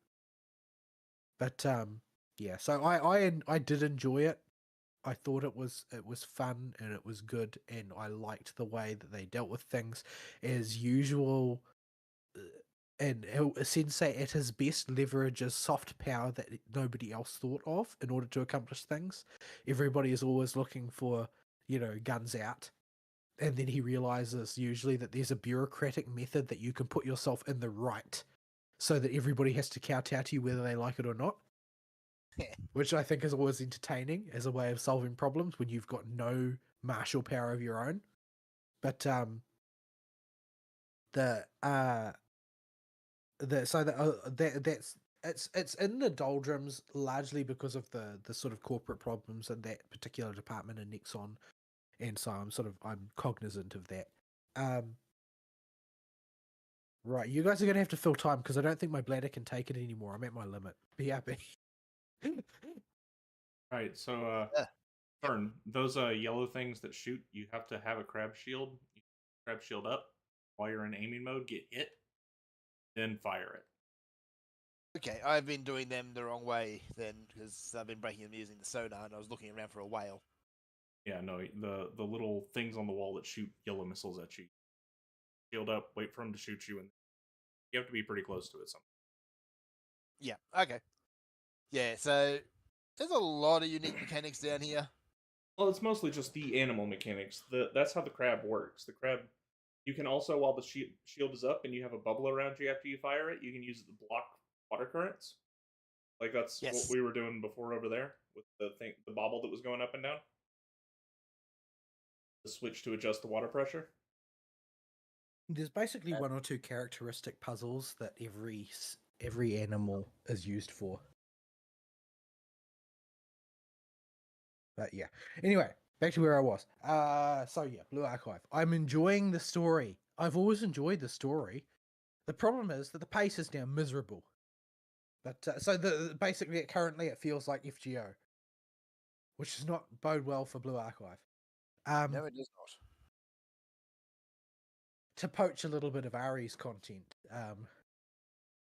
Blue Archive has slowed down to the point where I don't think I would feel that much if they ended service compared to how I feel about Pinecone ending service. When Pinecone ended service, I was gutted. Well, it was Blue really just Archive, starting to get into its stride. yeah, Blue Archive had sort of hit an end point of sorts to a story with the fall of Phrenapites, that it was like, well, if you ended service now, I would be annoyed and sad, but it wouldn't gut me. But Pinecone really gutted me by comparison. So yeah, I'm a bit sad that Blue Archive has ended up like this at this particular point, but yeah, there's nothing really to do but ride out this period and hope that they can find their feet again after they deal with all of the corporate shenanigans that went on in the background, and try and, you know, sort of find their way forward again and hopefully pick up the pace a little bit. because I still like the characters and I like the events and so on and so forth. And I really do think that Eden Treaty was a really peak arc that I really enjoyed, and I really liked the way games development department also concluded. Like they were really great, and I like the girls from Abydos, and I like their story and the way things are playing out. It's just so slow in real world time terms. It's so slow. Like, as far as the pacing of the writing is concerned, I'm more or less fine with that. It has some issues, and those issues largely surround their really reckless employment of what's the term, non-chronological storytelling, and very bad signposting for when you're starting to go into a non-chronological storytelling scene. That is a major flaw in the way it's presented, but overall, I do like the story, even if it is a little bit silly. The fundamental premise doesn't quite gel. Is that there are some issues with it, like the fundamental threat. Everything is built around. It's spoilers, but as everything is built around a particular piece of rail artillery, which rail artillery in a world we live in a world where there are things called nuclear weapons, which makes rail artillery seem kind of trivial, but rail artillery is kind of important to the way the story plays out. It's viewed, people view it in Kivotos similarly to the way that you would view a nuclear weapon. And largely, I think that's probably because nuclear weapons don't exist in Kivotos, as far as I can tell. Mm-hmm. So, despite the fact that they're a high technology civilization, higher technology than in the real world, that they have World War II level sensibilities about weapons of mass destruction, like early World War II, not late World War II. So, yeah, it is what it is. I certainly can't recommend anybody come back to it. I would certainly recommend anybody who's hankering to just dabble in another gacha. I could recommend it for the purposes of Eden Treaty Games Development Department, those plot lines, and even the recently concluded Phantom Thief plotline. I really enjoyed that. I played through. I watched the whole story again for a second time, which I often don't do with gachas. I often just speed through the rerun story. But this time I watched the whole thing again, simply because I like those characters and I like that story, and so I wanted to see it again. Blue Archive is in fact the only gacha game where I have replayed large chunks of the story missions just because I like the story that much. So there's a lot to commend it, but the way that it's currently proceeding going forward into the future has been frustrating. But yeah, it is what it is. Other stuff. Genshin I have barely touched all week. I just haven't had the time. Genshin is a game that if I sit down to seriously play it, it will take all of my available time. Because I will get sidetracked so many times that I'll become incredibly inefficient. And this bothers me because I really, really want to play Citlali's event, but I just don't feel ever like I've got the time to commit to doing it. Because she's probably one of my favorite characters in the story at this particular point in time. I just find her like endlessly charming. But I can't play it because it takes too long. You got 8 days and 4 hours. Yeah, I'm gonna make a point of it this weekend. But there is a multiplayer part, technically speaking, but it's even less cooperative multiplayer than normal. In fact, you mostly are fighting against your teammates because they're all dumb. Yeah, I mean, I know that that's the case with most multiplayer stuff in Genshin, but I do like the multiplayer stuff. I'm the sort of person who it's sort of like a sub intellectual gut level finds multiplayer with randoms to be absolutely repulsive. But I still enjoy a lot of the Genshin ones simply because it's just sort of goofy fun most of the time. Unless they pick Wanderer. Yeah, And, they should not be picking one. I guess some of them would be picking Chaska now. I mean, I guess I Like, could. Chaska just plays directly into that mentality, right? Of, oh, it doesn't matter what my teammates do, I can benefit from them regardless. But Cheska's only gonna swirl her own elements. Like, But if I see Have. a Chaska, I'm definitely only going to be picking things like Dendro and Geo. Like, get wrecked, Chaska. well, this. yeah, if the entire rest of the team is not Pesh, Cheska does no damage. He's feel miserable. Feel miserable about the Primo Gems you spent. I hope you feel horrible. But yeah. If they were in any way team players, they probably would not be picking an emo character. Ironic I mean, that I Anemo guess is supposed to be the element that helps all the other ones. yeah, well, I mean, they're probably thinking that way, though, right? They think, oh, just playing an emo character, then it doesn't matter what other people play, so long as they're not playing the ones that I don't want them to play. So they don't really think of they don't really think of it the whole way through. Like the logic is probably, oh, I'm playing Kazuha, and Kazuha benefits everybody because reasons. It's just like if we decided we were just going to play Shalonen in every single thing, except that Well, Jalonen has the drawback of her playstyle being manipulated by your teammates. If they have the wrong particular composition, well, you have to rework your playstyle around that, don't you? Kazuha doesn't have that issue. Wanderer doesn't have that issue. Like, Cloud Retainer doesn't have that issue. well, Although I would probably respect anybody who brought Cloud Retainer. at least you could jump good. True. And I like Cloud Retainer as a character. Like, I'm very fond of Cloud Retainer as a character. She's one of my favorites. Not quite as fond of her as I am of Sitlali, because Cloud Retainer was like actively rude to you through most of the story. But I think that she is endearing. I think Mooncarver is best auspice because he is best autist. Mooncarver is like, it's like absolute derp town. Like, He's so stupid that you just can't not love him. he's the sort of person who has been wise for so long that he's not capable of even basic common sense. Yeah. You missed that event, Fern.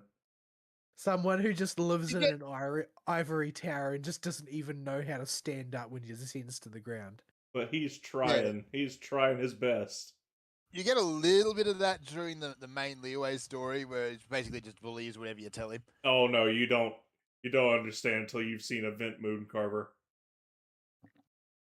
It's like hello, fellow kids to the nth degree. Oh no! Like he would do that without irony. So in typical fashion, they took that little bit of personality quirk they gave him during the main story, and then it just cranked it all the way up. Oh yeah, he's absolutely flanderized. There is not a trace of the awe-inspiring auspice anymore. No, he's just a turbo goober. Yeah. Anyway, yeah, I want to carve out more time to play Genshin because I adore Sitlali and I want to see her get to do some stuff in an event, and hopefully she'll get a reasonable tribal event as well when it's her turn. I'm still sort of traumatized by the announcements and the rumor on the rumor mill that she's going to share a banner with Mavuika, so I've got to somehow manage my Prima Gems to the extent I can get everything I want, which is going to be rough. Surely they would do her on the banner after. It just... All of the rumors so far, like, there's no contradicting rumors so far. Everything says, no, they're just going to put Mavuika on Sitlali so that and the same banner, so that there'll be yet another Cryo character that nobody pulls for. Why do they hate Cryo?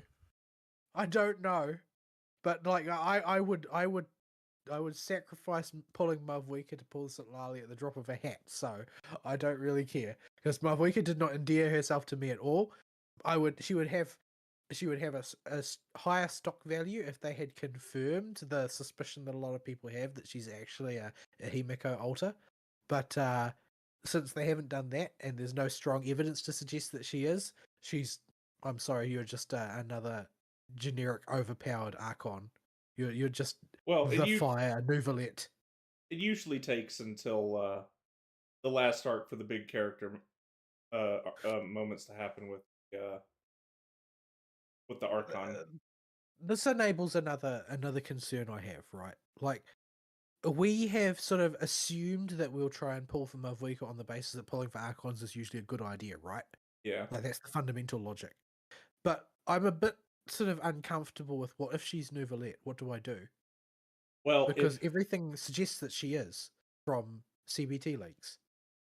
if she is at Nouvelette power tier, it may be a sign that they've given up and are now just going to crank the power level up and bite the bullet, move in that power direction. Yeah, I mean, if they start to build difficulty around everybody has Mavuika or Nouvelette, like, that's going to be toxic for the game going forward. But if you want to see the way the story ends, do you have any choice?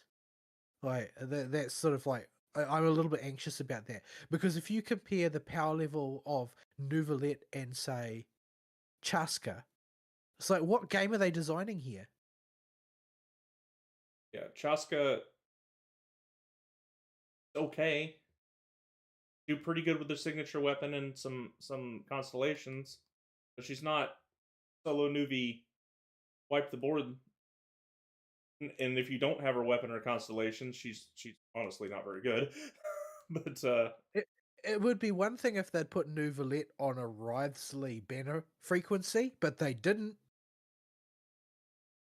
But no, like, I've seen 3 Nouvelette banners since I came back to the game. Yeah. Don't think I've seen a Wriothesley one at all. That's because there aren't any. He's never been rerun. There's no Wriothesley, there's no Ganyu, there's no Shinhei. No, you don't forget any Cryo as well? in user license agreement ain't got one. Yeah, all the cryos are they just don't get rerun. Right, and I feel really bad for their fans as well. Like, if I had been playing at the time, I would be Team Cryo. Like, I'm predisposed to that, right? There's never been a game that I've played in my entire life where I did not 100% cast my lot with the most unfavorite child totally on accident. Like, if I had been playing at the time when Shinhei came out, I would have 150% waifued Shinhei and would be singing her praises to this day, probably. And Like, then desperately waiting for her banner to come back so I could get her signature weapon. That would be what I would be doing. The cope. The Because only I really liked Shinhei. Like, as a character, I thought she was endearing. Like, she's a human. She wasn't raised to be human, but she tries her best. And she's just completely falling out of both the story and the consciousness of the player base because she's the unfavorite. Well, she is in the consciousness of the people that pay attention's minds because I think she passed in user license agreement now for longest time since a rerun. Poor Shinhei. A nice it's a lovely character design, a gorgeous character, and a fun character. You spend quite a bit of time with her relative to a lot of characters, and you kind of get a feel for her sort of unique take on reality, and she tends to put things in her mouth and attempt to eat them that perhaps don't belong there. But yeah, poor girl's been forgotten by the world. She's a fun character. Just the things she says every now and again is just like, what?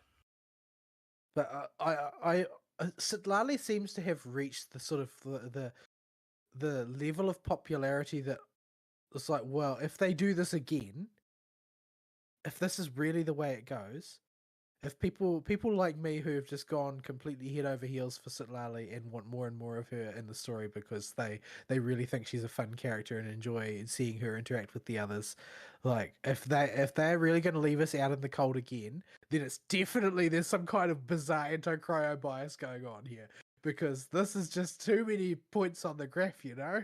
Out in the cold, cryo. She doesn't have a character character story, does she? The She will be part of her tribe's way tribal quests. the way they're Okay, so she doing doesn't have one yet. the way they're doing Netland character stories is all the 5 stars so far, instead of getting a formal story quests, have got they are the main character in the final of the 3 quests for their given tribe. Okay. Yeah, so it sort of ties them into the world a bit more. Like it's sort of the opposite of Emily's one, which sort of exists in a bubble universe all of its own in a certain sense. But yeah, so yeah, I'm not sure how I'm going to manage it. I've got a lot of quartz built up. I haven't done the new area. I haven't done the quest event. I already have 55k Primogems and 21 wishes. So I should be pretty close to okay. I Be hope. enough for Sitlali, probably her weapon, and maybe Mavwika. Yeah, because there's very little chance unless it's a really bad one. There's very little chance that I won't go for Sitlali's signature weapon as well. Mavwika, I sort of feel like I have to go for her if CBT leaks are true. The thing, and her position on the power curve is where it looks like it is. I feel like I don't really have much choice to ensure that I don't get snookered by something coming out in future. yeah, the thing is, we do have precedent for Oyo doing raw numbers power creep in all their other games. That just gets out of hand whenever they make a boo boo. They correct it by just putting something out that is just as big in numbers and normalizes it a little bit. Did you see that the sort of the oblique commentary that I posted in the form of a screenshot that just has a bunch of Chinese characters and an HP value? Where'd you dump it? In the 3rd of December. Yeah. Yeah, the final Yeah. wave of the latest Memory of Chaos with the monkey TVs. No. This is the one following that. Oh. You dumped that one. I dumped the next one except in Chinese because it's in Chinese, but it's not in English yet. Oh. And it's twice as high. Yeah. The HP has doubled again since the last Memory of Chaos. Yeah. That really worries me that they're going that hard in Star Rail with that level of creep on the HP values. If it's of any consolation, and it may simply not be, the entire community is talking about this topic now. And Yeah. Toyo has shown that they do pay attention to the community. But like because I'm autistically interested in Star Rail and the power curve of Star Rail and the characters that are coming out and all the things people are talking about in CBT and so on. Although I try and avoid rumors because I don't want to be spoiled, I still see some of the numbers that come out.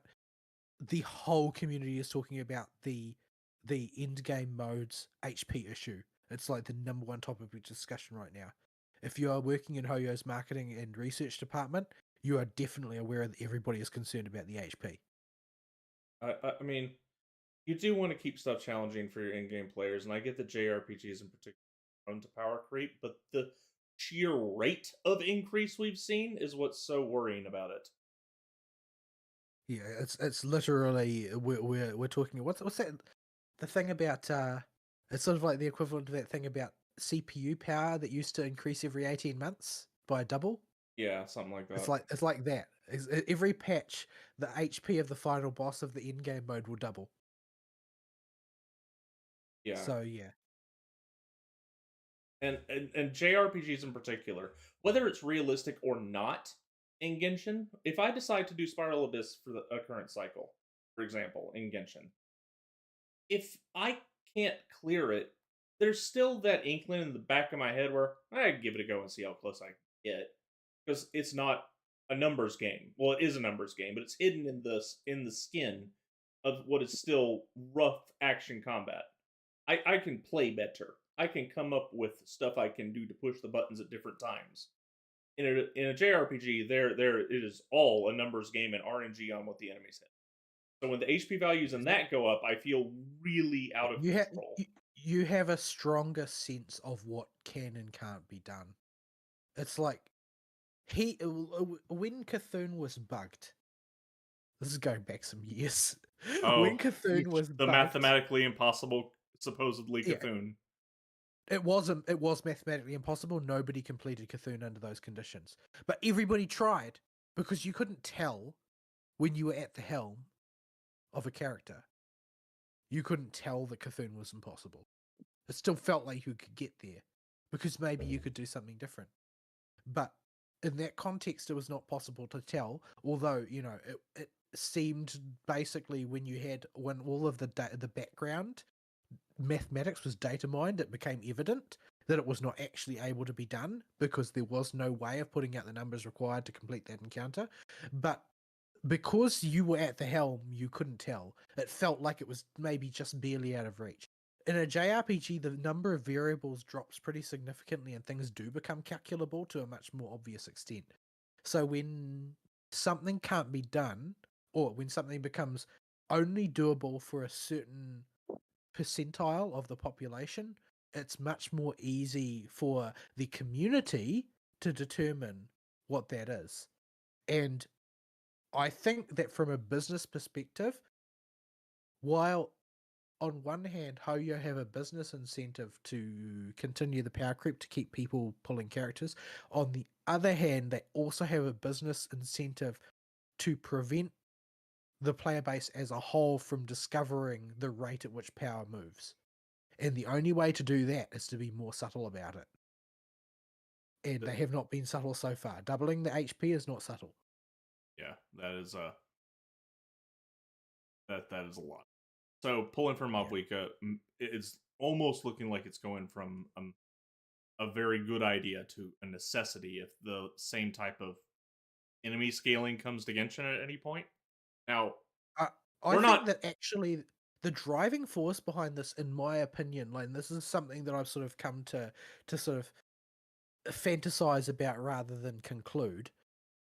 I think that if they spent more time designing 4-star characters, this wouldn't happen. Because they need to keep 4-star characters non-trivial so that people actually are excited by them to some extent because of the marketing power of them. But what was the last relevant 4-star? That's the thing. They don't do that.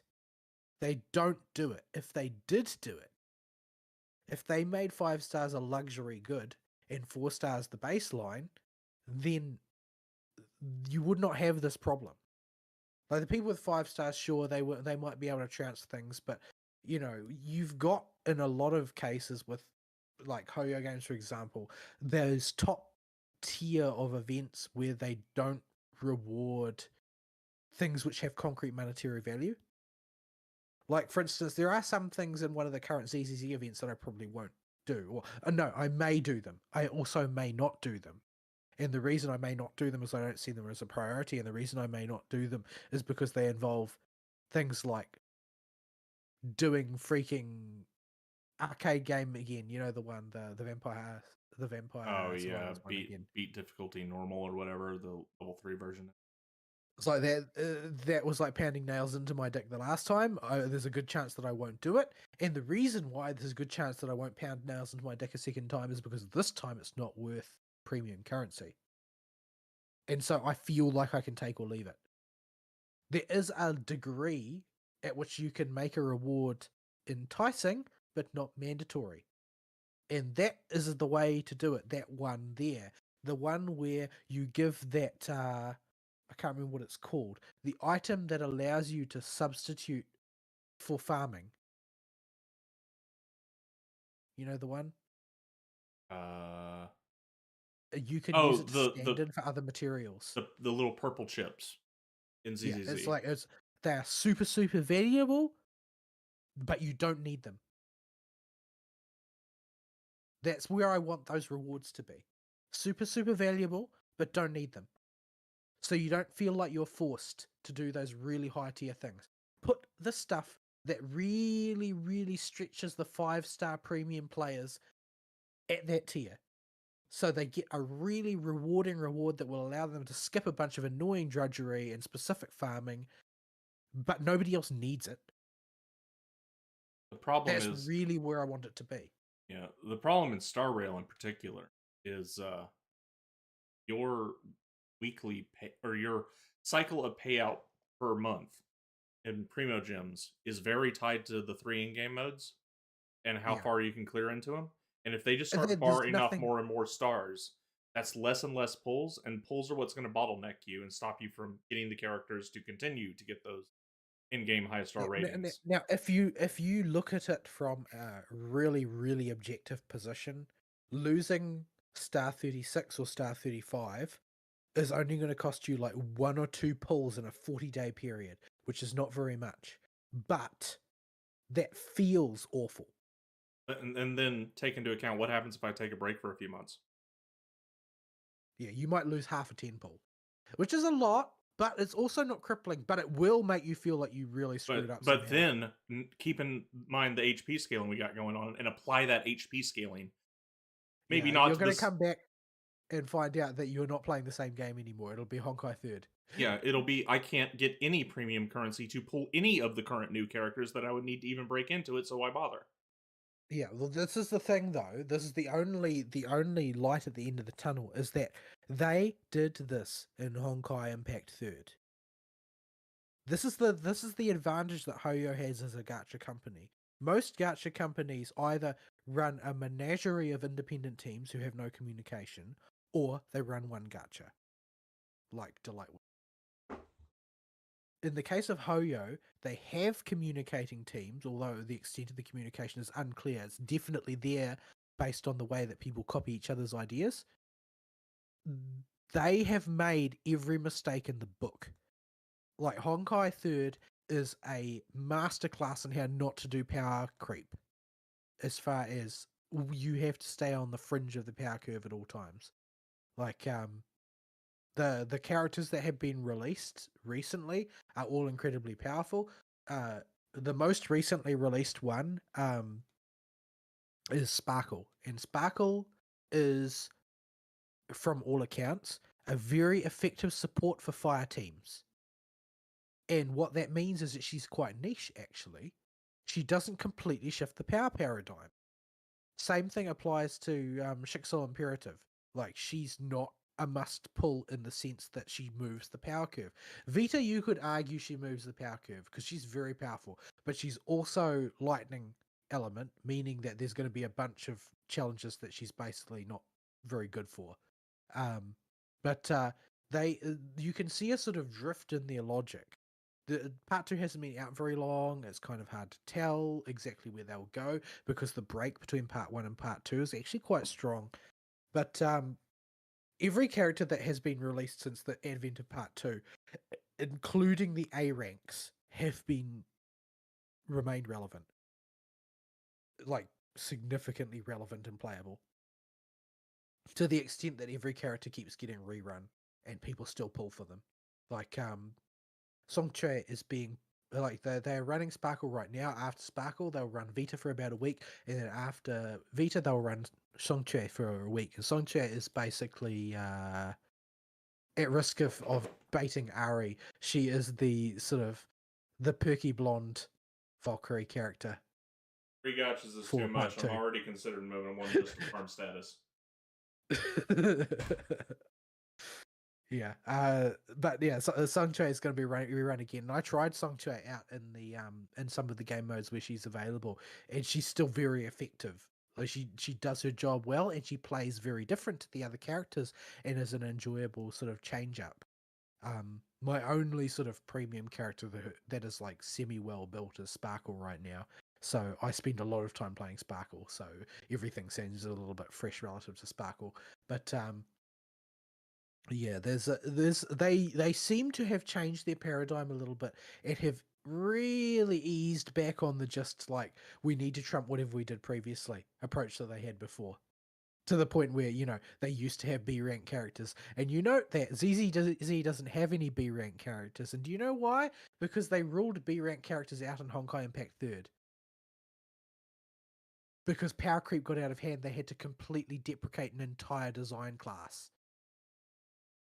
That's why there are no 3-star characters in Genshin. That's why there are no B rank agents in ZZZ. It's because there were B rank Valkyries in Honkai Impact 3rd, and there are not B rank L Valkyries anymore. So, as a company, there are lessons that they have learned, and everybody is like this. Like I said, this whole HP and endgame thing has become a major community topic of discussion, and hopefully, Hoyo can learn lessons from this.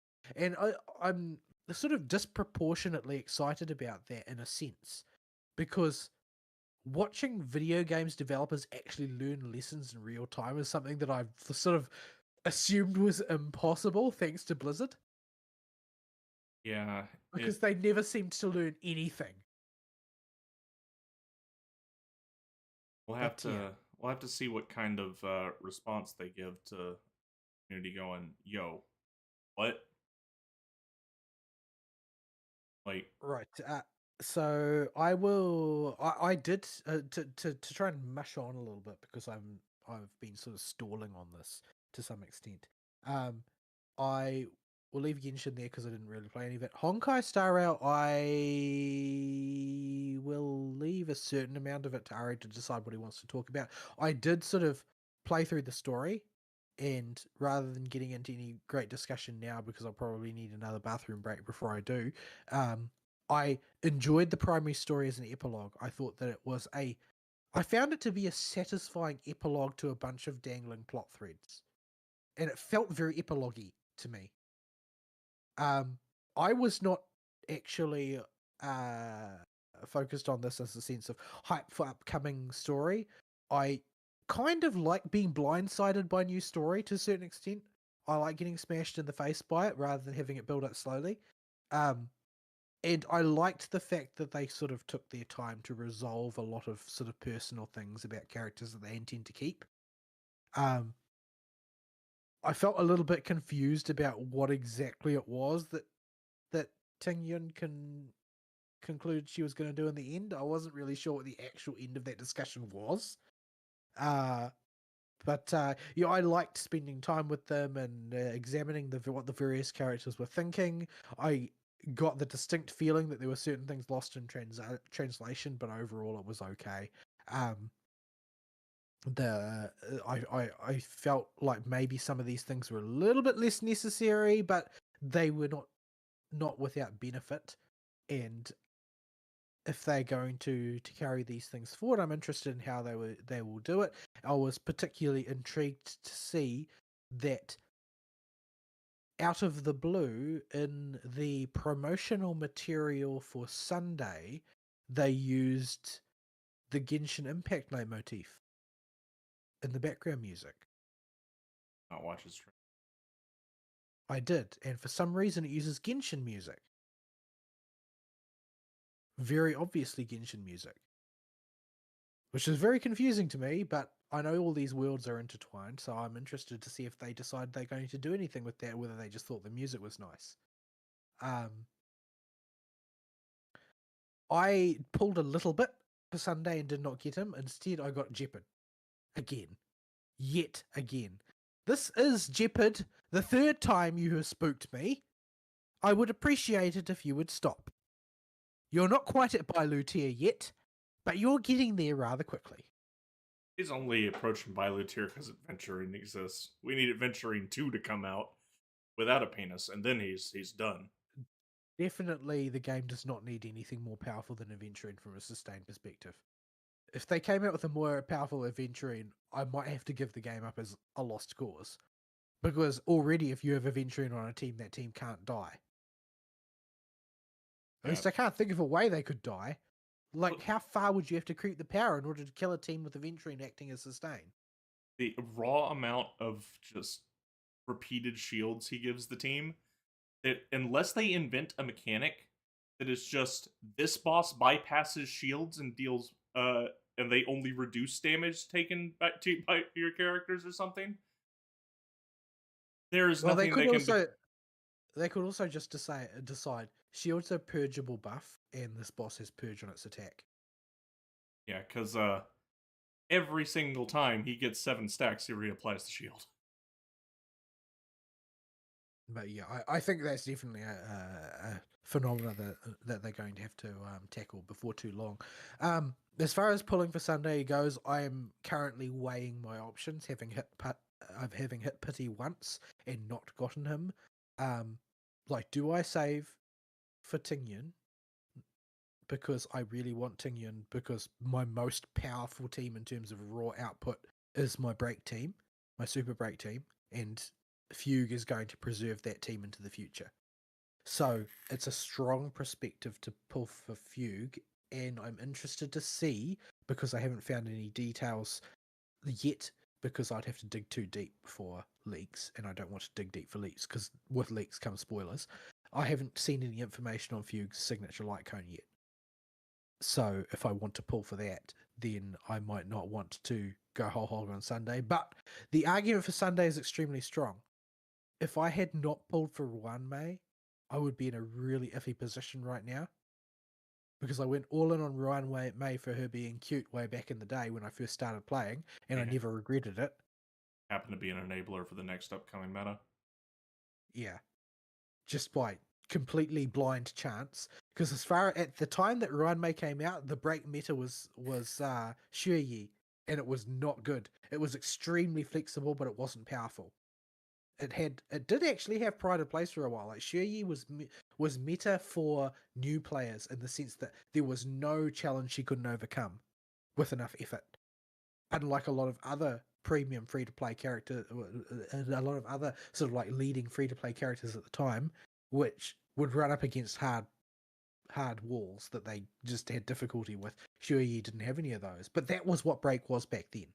And while Ranmei played into that, Ranmei and Shuyi didn't really work together very well, because Shuyi gained most of her power from breaking, and Ranmei gained most of her power from keeping things broken. So nobody really understood why those two things were released in proximity. But Shuyi was a prototype of sorts for a method that they were trying to design, and Ryan May was sort of like the final product support. And I pulled Ryan May purely on aesthetics, because she's unbelievably pretty and turned out to be great for meta as well. Now, there seems to be a trend with a lot of Harmony supports, like Robin, for instance. Less so with Sparkle, but as I've explained before, I think Sparkle's day will come again, because I don't think that there's any reason that they would be done with spending multiple skill points for things. In the moment things get skill point hungry, suddenly they need Miss Sparkle's help. If you have a team that is cobbled together and is in no way, shape, or form skill point positive, just having Sparkle on your roster will fix it. Yeah, I think Sparkle's day will come again. Everybody likes to poo-poo Sparkle because she doesn't lean really strongly into a particular meta archetype right now, because Imbiber to Lune is not meta right now. He was in the past. People seem to have already forgotten that once upon a time, Imbiber to Lune could kill everything. But I think that her day is likely to come again. Sparkle at present, even if she doesn't ever get a minute, let's say they never ever put multiple skill point using again. Decide that's a bad idea. She's flex tape for skill point leakage. Yeah, she is flex tape for skill point leakage, and if you're at the point of account progression that I've been at since I first started trying to break into in-game in that game, Sparkle as a band-aid to fix the second team as a go-to option has always been a handy tool in the toolbox. Yeah, so basically the short version is, Harmony supports are always good. Is it even safe to forego Sunday? Like, I feel like Sparkle is important somehow, so I regret not having Sparkle. I have access to Ari's Sparkle though, so I feel less bad. But do I want to pass up another one? I don't know. Like, how hard are they going to go into summon? It seems like they're going to go in pretty hard. I don't have a huge amount of interest in that player specifically. Yeah. Well, it's not just summon that Sunday helps with. He doesn't give the crack damage boost to him, but he can battery anybody. Yeah, and I don't have any batteries to speak of, other than a really low idle on Tingyan. Yeah, because for some reason Tingyan never comes out of the gacha for me. Well, there's, aside from Tingyan, the only other one is Wovo. Well, Mr. Tail. Yeah, Woho doesn't battery. Mr. Tail does. I don't have Mr. Tail, nor do I have Wowo. So yeah, there's a lot of strong practical incentive for me to pull for a character with a penis. I had to pull for 2 in a row. I don't want to hear it. Yeah, you mad, bruh? Yeah. Yes, actually, quite. So yeah, I'm still weighing up my options because I don't know if I want to not be on the ground floor for whatever M4S will do. So it's especially like because I'm now for better or for worse a Honkai third player. I have a certain amount of affinity for M4S. Seems like it's going to be a very Honkai third centric world. Yeah. So There are several characters have previewed that seem to be very likely to be associated with Honkai Third alternates. if you're going to be going for both Herta and Foog, it's going to be rough no matter what trying to break in to the new meta. But at Yeah, the that's rate why of I say, well, do I want to crack open the Ari seal and yeah, decide, okay, so this is the one I'm going to go all in on? yeah, the it's a tough call because you may get stuck in a position where summon is it's summons where breaks at right now and it's summon or bust. Yeah, the thing is, I have confidence that Hoyo know what they're doing when it comes to creating new metas. I don't actually have confidence they know where those metas will come to rest in terms of raw power. I feel like they react to that rather than act. Yeah. Because there's so many moving parts, even if you're the designer, you don't really know where it's going to land. If you did, then World of Warcraft wouldn't have imploded so many times along design line. So yeah, leaving that aside, the next destination of Amphorius. Now, I don't know how many people play in English and how many people play in Japanese, but it seems very strange that they called it Amphorius.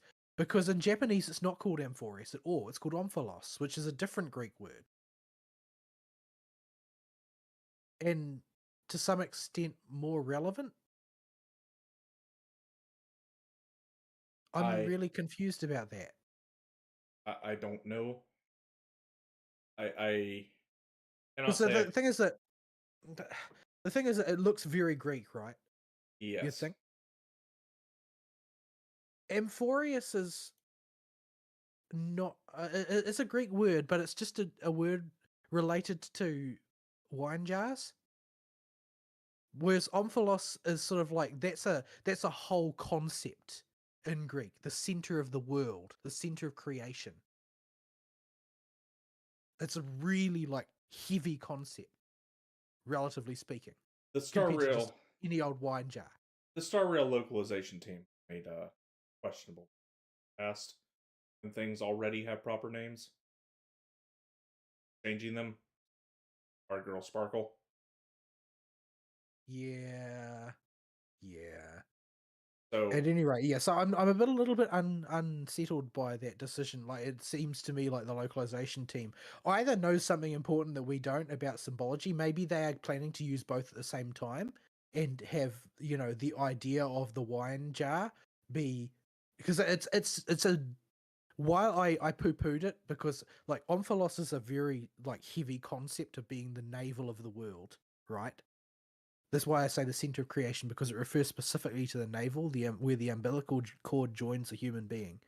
That's what omphalos really means. That's the connotation there. Amphorius is the from where things are poured out. It's still symbolically heavy. It's just way less symbolically heavy than the navel because it's a common item. So I'm wondering if this is like a gaffe based on transliteration, or if this is actually a symbolic insight that the narrative team have been provided that we don't have access to. And I think that that's interesting to think about. of all the Hoyo localization teams, I have the least faith in Star Rails. It's true. They did give us Don Hung. Anyway, that's that. I have done some story there. I will let Ari talk about that if he feels like talking about it. I also did the decorate your room thing, which I enjoyed because it was just sort of nice to see the Astral Express family being goobers together. If you know what I mean. Did you interact with the stuff around your room after you put it down? Some of it I didn't have time because I was just so busy this week. You talked to the thing living in your computer. One time, I did one time, and I felt like it was trying to scam me, but I didn't follow up. It is a very curious thing. I was primarily enamored of finally having my own cake cat. I don't actually know why I love them so much, but I adore the cake cats. There's not really any special reason why. For some reason, I just do. But yeah, I now have one, and I'm very happy. It just made me unaccountably really happy that now I've got a cake cat on tap at all times, even if it seems to have a somewhat fraught relationship with the Trailblazer. I just like it. But yeah, and so I really enjoyed that simply because I feel like this is something in a narrative sense that Star Rail has that the other whatchamacallits, the other Hoyo games don't, is that there is a home and family setting, which the others don't. Now, everybody on this Astral Express is sort of like a person who has become isolated and left out for some reason or another, either because of their personal predilections or their circumstances. And they've sort of built a family together on the Astral Express as a result. But that whole they have a home to come home to thing, which has a menagerie of bizarre figures in it, is something that is unique to it. Like, Belle has a family at least, but it's just her brother and nobody else. And that's part of the story, is that it's the two of them against the world. Whereas and Traveller has nobody except Paimon. And when you're down to Paimon, you're in dire straits. Well, Like, you will always know where the food and treasure is, at least. it's true. It's true. If you have concerns about finding the next treasure hunt or the next snack, then Paimon's got you covered. You'll be able to count on Paimon when the chips are down. Everything else, not so sure. But the Astral Express is sort of like, that's a uniquely familial environment. Like, they're all together in this. They clearly rely on each other as a proxy family, and just getting to see them do just normal things together, the way they pass the time when they're not desperately fighting for their lives and for the safety of others, because the Astral Express rarely ever fights for itself, is sort of fun and entertaining. And Watching them come above store all, food in my refrigerator. they are all outrageously gooberish. Every last one of them. There are no exceptions. But I posted those in the wrong channel. Let's move them. But yeah, I really enjoyed that. I sort of did the event in a fairly minimal way over a couple of days, but it was not dramatic or ground shaking, but I liked it. I liked it because it felt like something that belongs there. Like, it's kind of weirdly necessary to know who these people are and what they're like at home, because we're going to be back to serious business before too long, but you get to see sort of what they're like when it's not all about serious business. And so I liked that. Yeah, I also, what else did I do? Let's leave that one aside. Honkai Impact 3rd, I finished Sparkle's event, and it finished the way you more or less expect Sparkle's event to go. I don't think anybody else here is going to play it, so I'll just spoil it. 3, 2, 1, spoilers. The entire thing is basically a gag being run by Sparkle, who has selectively removed her memories of being the perpetrator and framed Sampo for it because she wants to participate as well and it wouldn't be fun if she couldn't. So she simply deleted her part of the memory and hid it somewhere that she was the one who set the whole sham up so that she could have fun uncovering that she was the one who set the whole sham up. That's a very Sparkle thing. Yes, it is. So yeah, it was quite enjoyable. She and Vita get along like a house on fire. She is the event that has launched 1,000 ships sort of thing, because everybody is now like get a room, you two, type of thing, because they get along so well. Although there's no encouragement from Hoyo on that part. Like they do have a lot of pet names for each other that they're constantly trotting out new variations of in the Japanese, and in the English they call each other sister, but because they clearly have a rapport. But the fandom has decided to be Hoyo fandom about it. They are turbo gay. Yes, obviously. Anyway, I'll leave it there since I've been rabbiting on for a while and I desperately need to go to the bathroom again, so I'll let Ara still do some talking. All right. My week. It was post Thanksgiving week. I interjected in Fern and Ball's week because most of the stuff that I had was bouncing off of stuff they were going to talk about, or trying to piggyback off them, because I really don't have that much that's able to be spoken about. My entire work schedule had everything thrown off. So I went to sleep after work one day when I had to get up particularly early, and it moved my waking times into the early mornings for me, and sleepy time to right after work. So, let's see, what all did I do? When I had the gas to get up and do. Most days it was just get on and do a couple of Hoyo dailies, and then get ready to run back in for the post Thanksgiving rush. But I had a couple days. Tuesday I went hard on Star Rail. I'll wait till August. And today, flip. Oh, okay, that's what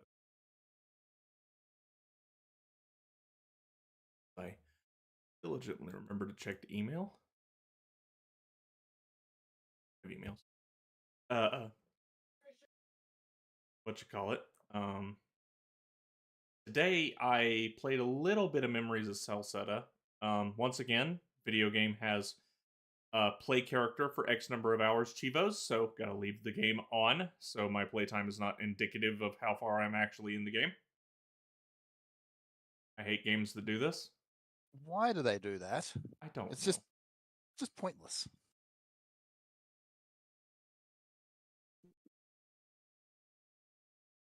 Drives me, yeah, drives me bananas.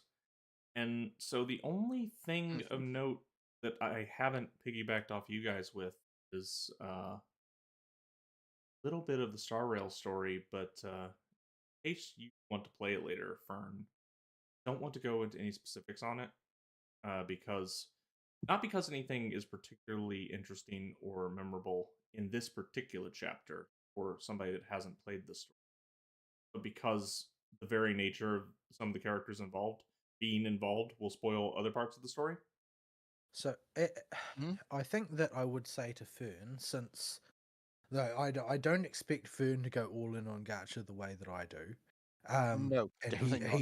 he's working on progressing Genshin, which I think is reasonable. Now, what I have noticed about Star Rail is that they have over time they have tuned down any mathematically unreasonable challenges to the extent that I think that, generally speaking, for sort of a straight through play, you can do the story of Honkai Star Rail as you would any other JRPG. Provided that you aren't concerned about pulling on every new character, you should be able to just progress. So, and I think that the story does justify, at some point, just playing it. Just to enjoy the story, to enjoy spending time with the characters and the events and the things that happen. I think that it is worth playing at some point in the future. Yeah, it's definitely on the to-do pile. I would finish Genshin first. Get you through Yeah, Netland and yeah. get you current on Genshin first. Because Yeah. we got you focused on one. We'll take it. Get you to end game here. Yeah, well, I think that All still there? Or did Oh. Did we lose him? I don't know if we lost him. Might have lost him. I think we might have lost him. So while Vol reconnects, I would definitely recommend you stick with Genshin. person in their emergency food supplies journey Oh. through there you are. many peoples and places, and who do they meet along the way? What do they get drawn up into? A very classic solo adventure story. Honkai Third is it's a story that is sort of like, it's a classic anime story. There are many characters involved, and they get up to many things, and they go through many shonen power scalings, etc., along the course of time. But they are individual characters that all have their own motivations and personalities, and get drawn up into various events, and all kinds of things happen in a sort of like fantastical, light novel kind of way. There's a lot of world building, a lot of discussion about the fundamentals of the setting, and so on and so forth. Star Rail is a very sort of like, it's a story of adventure, sure, but it's a story of a, like I've mentioned, it's of a family, a sort of like a family of misfits going on an adventure, and the things that they get drawn up into as a group, who are, they all have their own agendas, but they all agree on one basic principle, which is that they're going to journey, they're going to have an adventure, and they're going to help people. And ZZZ is basically, it's a story of two siblings making their way in the world and trying to find out what happened, why are things the way they are. So they've found a different sort of niche and direction for each story, and all of them have their own value to them. I think they're all enjoyable and worth playing. Okay, I think the lag's finally caught up. I think. Yes? No? Pickle? Pickleball. Yes. Okay. Yes. Yeah, we had a stop of about 10 seconds, and so there was a delay there where I had to let it keep rolling. Weird, doesn't normally lag like that. Normally it just cuts the bit rate. Wonder why it lagged like that today. I don't know. Discord's weird. Mr. Roboto's on leave. Yes. So yeah. Star Rail story. What can I say about it? I don't have many particular feelings about Tingyun's section because I don't pull for her because she's outside of archetypes that I can actively build. And Yeah, I think also that like, you, by the time that you really started playing Star Rail, Shansho was in the rear view mirror.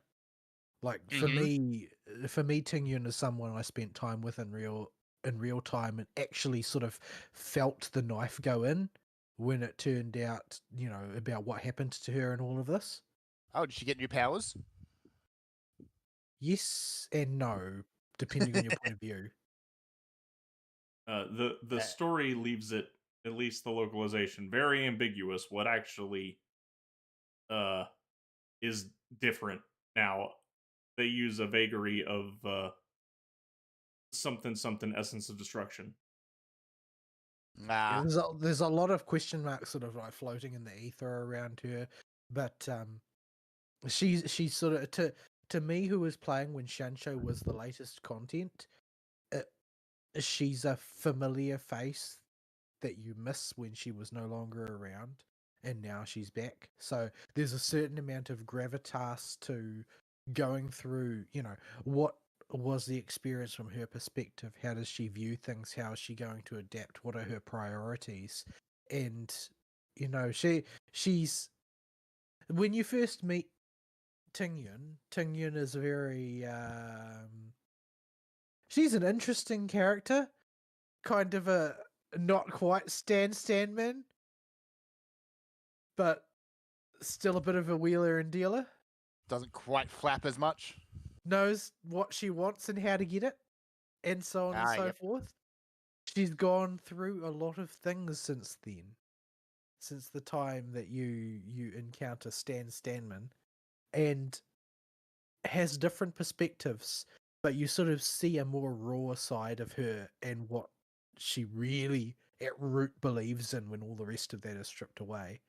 And if you are a person who journeyed with her in a sort of real time kind of way, it hits a bit harder than if you joined in Penacony and she's just somebody who you passed by on the way through. Yeah, we transitioned from the last patch of the Penacony story to the War Dance arc right when I really.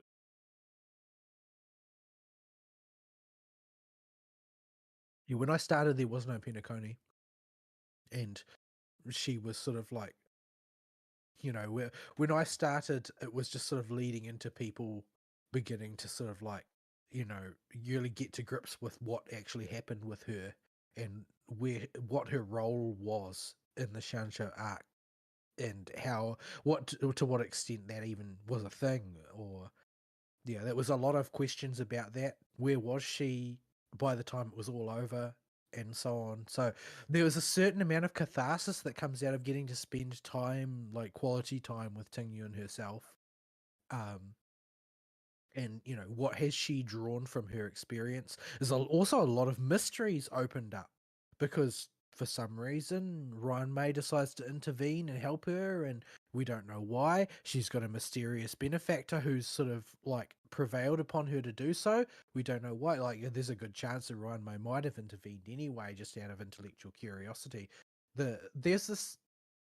I don't know if it's actually written down anywhere in the script, but there's this sort of persistent meme going around the community that Ruanmei has the explicit objective of becoming an Aeon.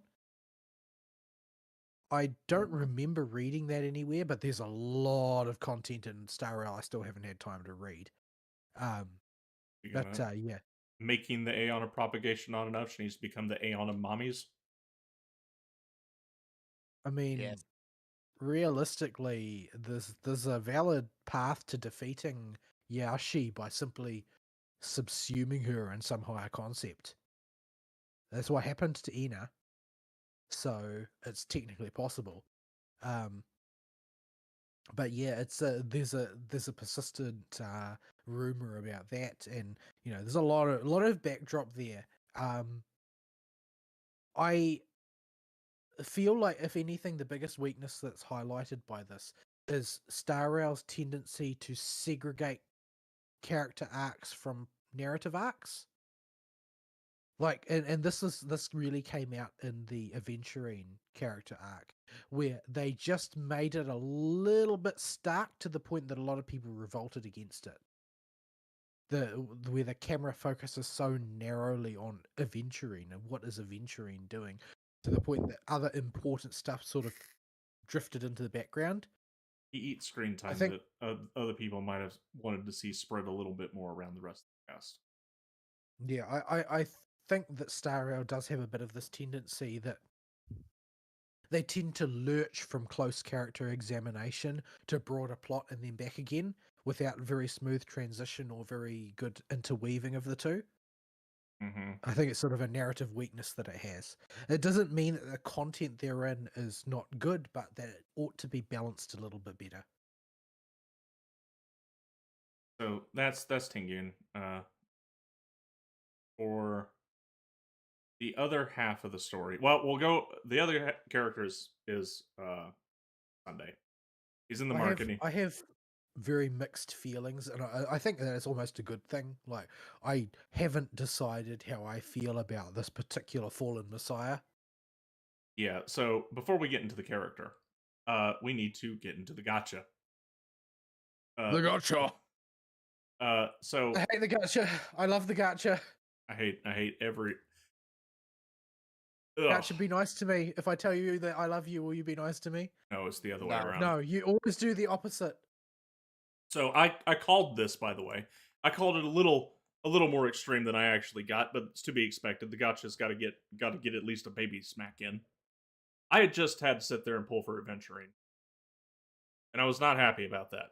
And so, of course, when I'm stuck between a rock and a hard place, and the HP scaling numbers are coming out, and I'm like, I guess I got to just bet the farm on the summon meta, but I don't really want to go full retard with. All right, here's what I'll do. I'll budget 40 pulls. If I get, Hey, Aventurine is blonde.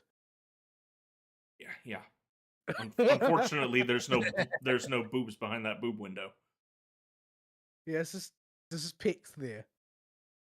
He's a JoJo character. Yeah. Oh no. His outfit literally seems to be modeled after the Part 5 protagonist. But there's probably more credit to that theory than you might hope. probably. But so I did 40 pulls, and I got Bronya. Bronya. Well, 40 pulls in is not too bad. It could be worse. I went. I think 80 something pulls in before getting gibbered. Yeah, Ugh. yeah. I was very, very close to hard pity. You got the most basic of the basic preservation characters. I mean, as a He's not person who doesn't have bad. Aventurine and is not expecting an Aventurine banner again for many patches, like you can use him. If you need a shield, he's your man. If you don't have Aventurine, you've got very little choice. The problem is building him to be serviceable in that respect is kind of challenging because he needs a lot of speed and energy regen for a character who doesn't specialize in either. Whereas Adventuring, Ultimately, he does exactly what he's supposed to, and absolutely nothing more. Whereas Adventuring, you can literally just stack defense on the dude and slap an energy regen rope on him, and you're good to go. Yeah, a lot of people were up in arms about Acheron when Acheron came out, about her power level and so on and so forth. I had my reservations, but they were to do with level design. When it came to Aventurine, I was like, no, these numbers are too high. These are just too high. The numbers on his shield are ridiculous. The fact that it's on his skill is ridiculous. But the thing that makes him broken is his talent that just reapplies it for free. Yeah, if you were forced to spend skill points for that, then I could sort of okay it. But no. All he needs is to get for a shielded ally, any shielded ally, to be hit, number of hits, not attacked, number of hits 7 times. AoE attacks with multi-hits are a guaranteed refresh on the shield. And his ult can potentially trigger a free reshield depending on what you roll on the dice. And what your current stacks are. It's a mess with Adventuring with how busted his shield is. Never mind all the crit damage buffs he gives people attacking the target that counts as a debuff for your boy's ratio and your girl Acheron. Anyway, so 30 pulls later after getting Bronya, I got Sunday. So I now have every action advanced character in the game. If I don't get Sunday, then I'm going to have to bet the farm on Bronya, and I'm not really looking forward to that since I haven't built it yet. I like Bronya as a character in Honkai 3rd. I'm not really so fussed about Star Rail Bronya. Like, I actually think that Bronya in Honkai Impact 3rd is rather an endearing character who I really like. But you sort of experience Bronya falling out of the plot after Belbog and Honkai Star Rail. Yeah. Yeah, you go. You just go sit on your throne now, Bronya. Off you go. Yeah, she still makes phone calls occasionally. Occasionally. Still writes. But yeah. So I got Sunday and 70 pulls total. So I about called this because I did not want to have to pull. And then it came out that he was. If the gacha's constantly going to reward you with penis men, is that a benefit or a deficit? Yeah, like I got Adventuring not super quick, but I got him within 90 pulls, and I got Sunday at 70 pulls plus a Bronya. So did you spend your free 5-star? Speaking of which, Fern, log in and get your free 5-star. Yeah. There's a free 5-star. Yeah. Lovely. I went ahead and grabbed Himiko. I see her as a future investment in Pure Fiction for more stars. While they might throw the new summon character on the banner, we're kind of working with unconventional precedents when it comes to them adding characters to standard banners. So I'm not gonna count on it, and I'm not gonna think about it. Well, it's more that there's no convention has been established because being at all remotely generous is a new thing. So Yeah, Yeah. I'm planning probably like I'm leaning about 75 to 80% in favor of getting an Eidolon for Himiko over anything else. But yeah, because the Himiko is already a heavily invested character of mine. I've built her. I think I've maxed her out on traces. Because she was my first 5-star. I've had her since day one, literally, and used her in heaps of content. So, And then and Pure Fiction also came I out and have, she became a monster. yeah, Pure Fiction came out and she became a monster, but I was also traumatized by the fact that I had to watch her alternate die in the first part of Honkai Impact Third, which traumatized me deeply. um, So yeah, living Himiko, I don't want to let her go. But yeah, there's not really any competition for her in the current crop other than Bronya. Like if you don't have a support, like a lot of people poo-poo Bronya because oh well, there's all these other supports now, yeah, and they're highly specialized in the particular roles. But you can't put aside Bronya. Like the biggest weakness of Bronya is her skill point consumption can be a bit high until you find a way to balance it out. But If she's still very solid general purpose harmony support for a lot of teams. if you do not have Robin, Sparkle, or Sunday, you should probably prioritize getting Bronya because having a action advance somewhere in your toolbox is too valuable not to have. Yeah, I haven't built Bronya yet, but I if I don't decide against pulling for Sunday, I probably will have to build Bronya simply so I've got that tool available. Let me Because I put don't have very many good ones. Like I don't really like a lot of people talk about Robin as an action advance, but I don't think of her as one because she's totally inflexible in that role. yeah. It's just I was more making a point of just the mechanic.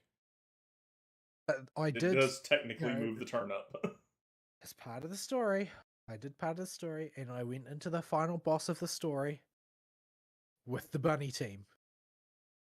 I brought Sunday and Harmony Trailblazer and Ryan May and Ling Sha. Oh, you It did. is not efficient at all, but it is hilarious, and you are basically never going to die. That's a lot of bunnies. It was just bunnies, bunnies, bunnies, bunnies, more bunnies. Everything was bunnies. Every turn, more bunnies. Yeah. So I don't. Sunday's story came off as very exactly what I expected if they were going to do a redemption arc for Sunday until the very, very, very end when he decides getting hit by the choo choo train wasn't enough. He wants to go ride it too. Didn't they even make a gag about him getting hit by the train? I think that is a dialogue option. No, I think it actually was. I don't think it was an action option. I think it was actually baked in. It might have been. I think that is. Did you lose your mind when you got run over by that train type of thing? Yeah, and you are allowed to respond to this however you want. My Trailblazer is what is probably a standard stell at this point, and is too dumb to think of An any. absolute goober. Yeah, it's too airheaded to think of any way that this could possibly go bad. So I had to roll with it the whole time, enthusiastically, whenever possible. Yeah. But yeah, that's kind of where it left. We got a stinger at the end for the next planet in Herta, and that was the story. Wait, Planet Herter? No, no, no. No, no, no. Oh, okay. You see the first appearance of the Herter. Right, gotcha. Yeah. That's good. I thought we were heading for a Vegeta situation there. No, we're not going to Planet Vegeta. Thank goodness. But yeah, that's pretty much where Star Rail at. A lot of people keep forgetting, unless somebody reminds them, that in the cosmological sense, Herta is on the same level of power as Acheron. Kurukuru, that powerful. Like she speaks for the gods, so to speak. Yeah, the stinger is her doing that. Well, not for them, to them.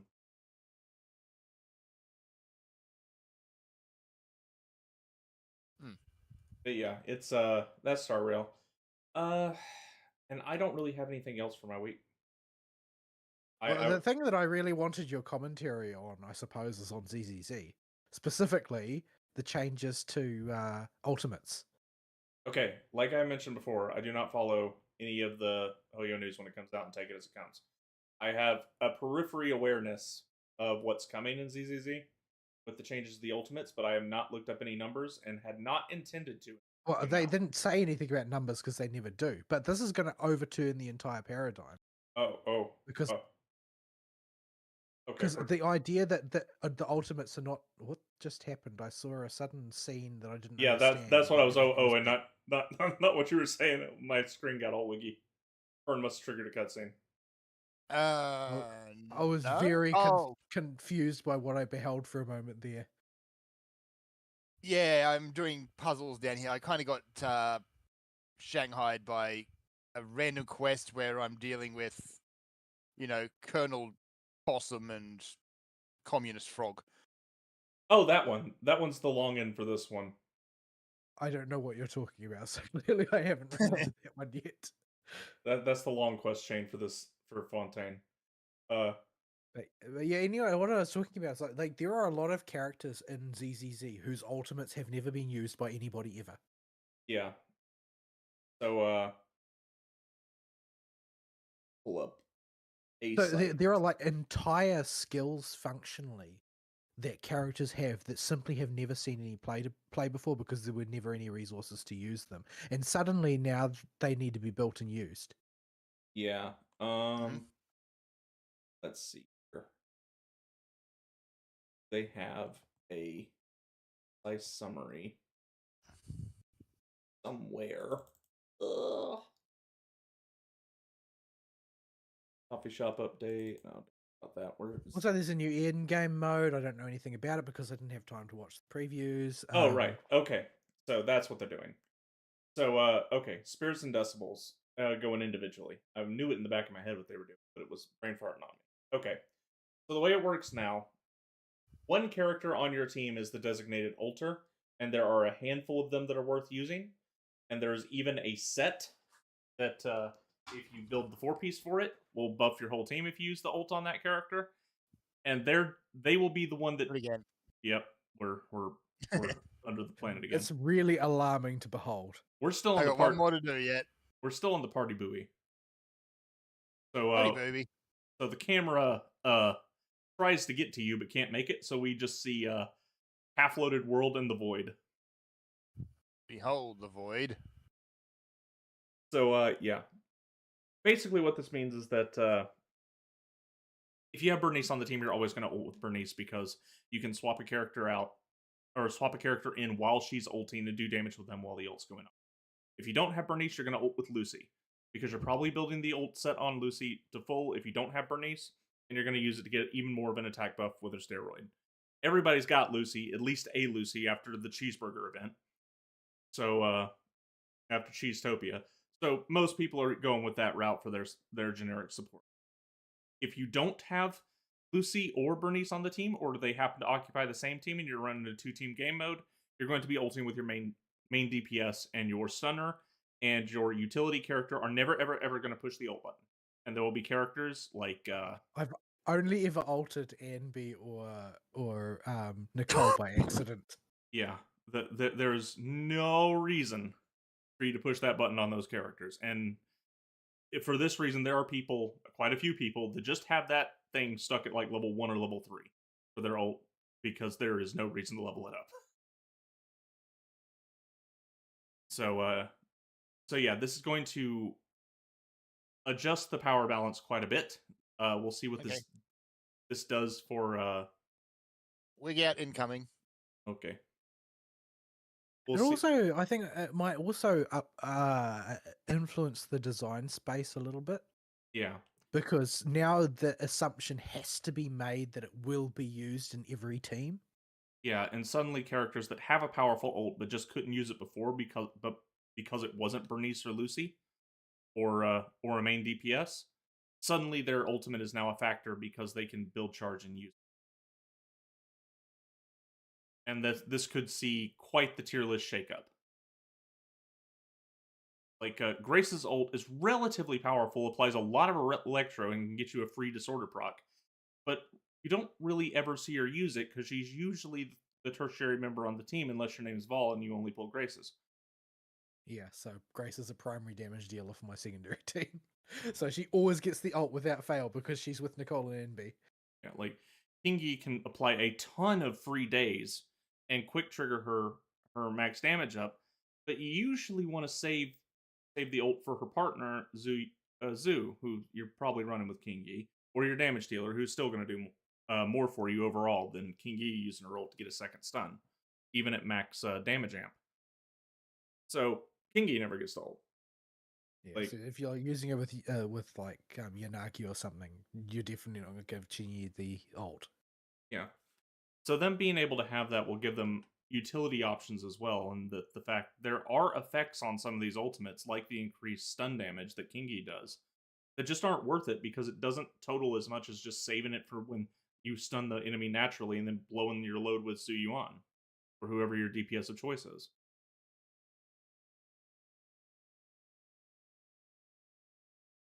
So that's one thing that's Yeah, I think that also it means that they're going to probably be expanding their design space a bit. Like, if you look at, say, the ult for Anby or the ult for Nicole, like both of those ults are trivium. Like their effects don't make any sense. It does a bit of damage on a non-damage dealing character. It does the same old effects that everything else they have does. It doesn't do anything interesting whatsoever. And the reason it's like that is because at that time they knew that nobody was going to be using them. yeah. So this gives another button for them to play with, which I was getting a little worried they might. Oyo has never lacked for creativity when it comes to Genshin, finding new ways to make characters playable. So I thought they could last a while, but I got a feeling that with it as deep as some of the combat mechanics are for some of the characters in Z, even though none of them are DMC5 Dante, they're quite a step up from Genshin's characters, and I wondered if they would start to run into the uh drill down in the idea well a bit too far. But giving them the ultimate slot as a way to further differentiate characters and use that as a way to weigh them against other ones kind of gives them a bit more breathing room when it comes to designing a character's kit. Now that you can factor in the ultimate actually pushed once in a while instead of just being there for decoration. Yeah, well, there's a lot of characters who are like, you press the skill button once in a while. You auto attack if they are forced to stay on field for whatever reason, but generally speaking, you don't use them for buttons. They're basically a buff. Yeah. So yeah, this actually lets the third member of the team feel like it's probably going to contribute a lot more.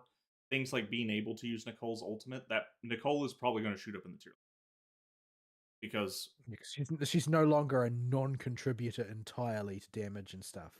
yeah, now she gets, instead of having to sit and charge to get a big black hole, she just gets one with her ult every once in a while. I mean, even if that's only once per fight in an in-game mode, that's still a lot of time save. If you group up a bunch of junk and debuff it all for your damage dealer to get in and do what damage dealers do, that's huge value. Whereas before, you would have to sit there and spend quite a bit of time charging and aim it and make sure it was the big one, and you got your aim. No. With their ult, though, you just push the button. And it's more or less kind of necessary as well, because a lot of characters characters that have usable ults often require enemies to be grouped, but ults are sort of like a major way of grouping as well. In generally speaking, like, I mean, what's most recently released, Lighter, his ultimate never going to be used because he's a stun character, and it's an AoE, so it requires things to be grouped. So if you don't pair him with other characters with other mechanics that enable his ult to be useful, like its value just drops even further and further. In a world where there isn't individualized decibels, when would anybody ever hit Lighter's ult? It's just AoE damage. And it could be a lot of AoE damage too, but it wouldn't matter because it's just AoE damage, right? Trivial. Unless Unnecessary. unless it comes with some modifier that boosts other element damage with his fire and lace finish. I don't know if he has any special effects like King. But He's got so much text. For such a simple character to play, he's got so much text. yeah, you're fighting with a Wikipedia page. It's it's a mess. They do love their wordiness. It feels kind of nice to play him though, like the way that so many of his abilities are sort of like tethered to coming out after dodges, and his dodges tend to be more sort of side to side shuffles and that sort of thing. A lot more small scale rapid movement than large scale dashes and that sort of thing. It feels kind of nice to play, but ultimately he's just going to be an auto attack bot in most situations because you couldn't use his ult before. Now you've got a reason to actually position opponents for him to get benefit from his ult, rather than just assuming it will never be used. Yeah. So, I think that'll give him a lot of wiggle room. We're already approaching 3 hours, so I want to get the clip. Let's see. I don't know what the new game mode is, but they are alternating it with Shiyu Defense going forward. Do you remember what it was called? I don't remember offhand what it was called. No, it had one of those generic names that doesn't really stick in the brain very much. Can I strain my memory? No, I can't. It might come to me. The color purple comes to mind because the text was purple, but that's all I can remember. Yeah, I'm not very good at this. I did not know about an in-game mode. Is how little I've been following the news. I only know what I picked up peripherally because I prefer to play these games, not keeping an eye on the news that's coming out. The coffee shop I do know is getting updated to not Called have Deadly Assault. okay. The most generic name conceivable. Yeah, no idea what that entails, but more in-game modes is good. We're in the very much early HSR scenario where we have very few in-game modes to do, and I would like more of varying types. Make them all with different objectives. We already have a speed type We've one. got this thing for you we could give you called Imaginarium Theatre. Yeah, let's not do that. That's not an in-game mode. That is worse than whatever we thought the stupid Bang Boo TV event we just did was. That is just pain. So like we got the speed mode and Shield defense. We've got the defense mode that they have not rotated. They did one rotation of it with ambush node, and then they never ran it again. There's never been a second rotation of ambush node, which was a pure survival node. I have no idea why they just didn't roll it again. Yeah, I haven't had time to participate in these simply because you've got to plow through umpteen levels before you can get to the relevant part. One of the day I'll get there. Yeah, so we've got our classic Spiral Abyss mode. I would like to see more diverse modes. Maybe a boss rush mode. I don't know. They're better at game design than I am. They can come up with creative stuff. Just try stuff. It's an action game. You have a lot more wiggle room to just throw stuff at us and see if we like it, as long as it's not called Bang Boo TV. And it actually uses the Bang Boo TV. Just make us use the characters in the primary game mode and just try new wacky stuff with us, and we'll see if we like it. Like you've got a lot of wiggle room here just to try stuff because it's an action game, and I really, really wish they would take more advantage of that. Like this isn't a JRPG where you have to carefully calculate the numbers. You can get it wrong in an action RPG, and yeah, we'll be mad at you for it if you get it super wrong. But we'll forget pretty quick when you throw the next mode at us if it's good. Just try stuff. It's okay. I promise. We're used to it. I mean, yeah. I mean, they've gotten into that though, right? Like pretty much everything that has been put in as a permanent game mode in Honkai Star Rail has been trialed via an event first. Yeah. So although like for certain ones like the new simulated universe, the event was significantly better implementation than the final version. Yeah, we got them experimenting with like that pseudo beat 'em up style, which is just lets you control the characters like normal, but you have a very limited uh vertical plane. You are pretty much stuck on the horizontal. I thought that was a nice gimmick, but I was not especially I enamored would of it. I would not make a game mode of it, but I think it's a cute once in a while thing. I think it worked particularly well for Lighter because he does kind of feel like an old school beat 'em up character. If it's or at least like he would fit in those type of games. Like just try stuff like that and see what people like and if you think you can spin it into something bigger. But definitely give us more in-game modes to do because people that like to play action games are okay with replaying the same dang thing over and over again until we get it right. Just give us a lot of stuff to do that with and just play the video game. Don't let us just sit and languish waiting for the next story. That is how you lose action game players. We are very committed to people that give us a lot of objectives to work towards, but we'll move on to the next thing pretty quick if you just leave us hanging too long too many times. Right. So that's Espresso. Let us talk about espresso. I'm glad they've finally made this change because I have wasted an outrageous amount of time pointlessly wondering which coffee I should pick, yeah, I even though never it doesn't hardly matter at all. the second they changed it to just have 80 battery on one coffee, that's the only one I ever picked. Technically speaking, technically that's worse if you are looking for materials you can get a bonus for, but it's not relative to the amount of time you'll spend wondering about which one specifically you should use. Yeah, it already takes an hour to do all 3 games dailies every day. I ain't gonna spend any more minutes thinking about what coffee I need. So all the coffee types are Oh, in gone. reality, I only ever order espresso, so it should be fine. Yeah, so Belle has decided on her favorite flavor of coffee, and it's called generic. Now it gives you 60 instead of 80 battery, but the first enemy batch you kill, no matter what it is, will be a double. Thank Yeah, but goodness. this is it's easy to say thank goodness, but I'm also sort of glad that this shows once again that Hoyo's modern teams are capable of breaking their habits when Yeah. they get feedback. If we do not get another uh whatever it was fault again, I will say the ZZZ team so far has been the best at learning their lessons because they are okay with just flushing game modes that don't work.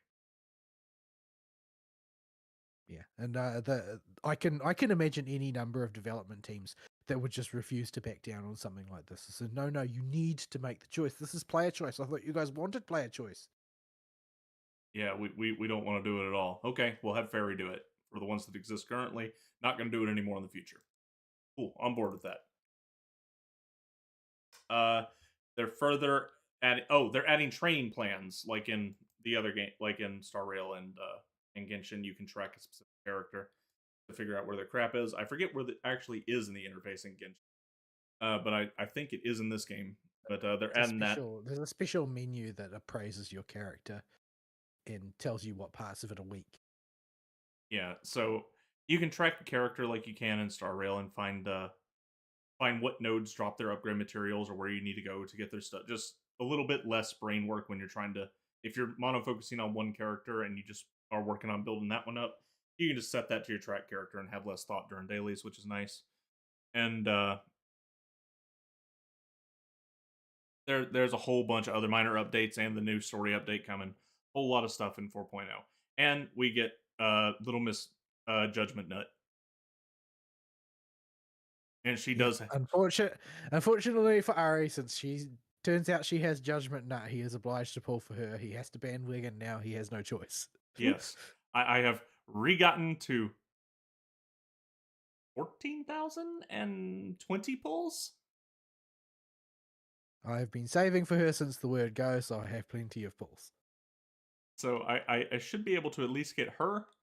I have plenty of weapon of 4-star W engines that I can shove on her. I do not think I will be compelled to pull for her weapon. I But haven't looked at what she does at all yet. I have no idea. oh, I don't know But I either. did see I did see a screenshot of her anomaly effect, which is called Frostburn. It is not freeze and it is not burn. Oh dear. Bernice and Lighter got a new best friend, didn't they? Probably. So yeah. I don't care about any of that. She has Judgment Nut. I'm already pre-farming the ice. It does not merely look like she has. Well, we don't know if ice is what she even uses. Maybe she uses ice and fire. But it does not look like she merely has Judgment Nut. It looks like she has several different Judgment Nuts. Oh, she has the Based standard on the trailer. She has the standard Judgment cut variants, and then her ultimate is the big Judgment Nut. So I am contractually obligated to pull for her. It's in the fine print. Oh, and of course, lest we forget, free 5-star. Right. It's been confirmed at long last. Yeah. Officially. Yep. That's going Current to Master will be free. Yep. So this means your FBI boo will actually get to use his kick in the door move, but it also means you will have to take an Icky Boy.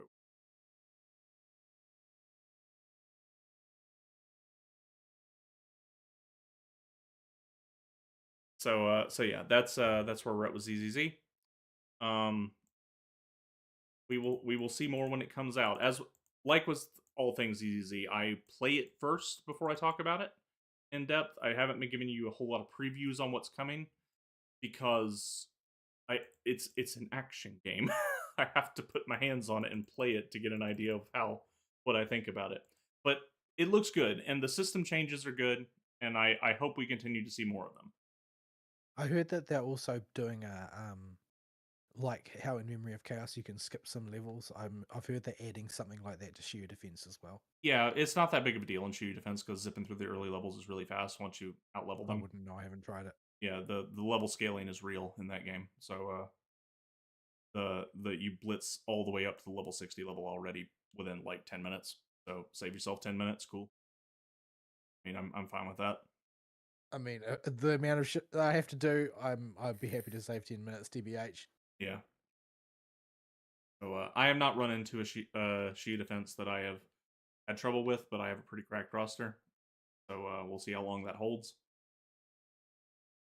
But yeah, most of my double the HP on everything. Yeah, we'll get there eventually. We'll see how long it takes them to start getting that ridiculous.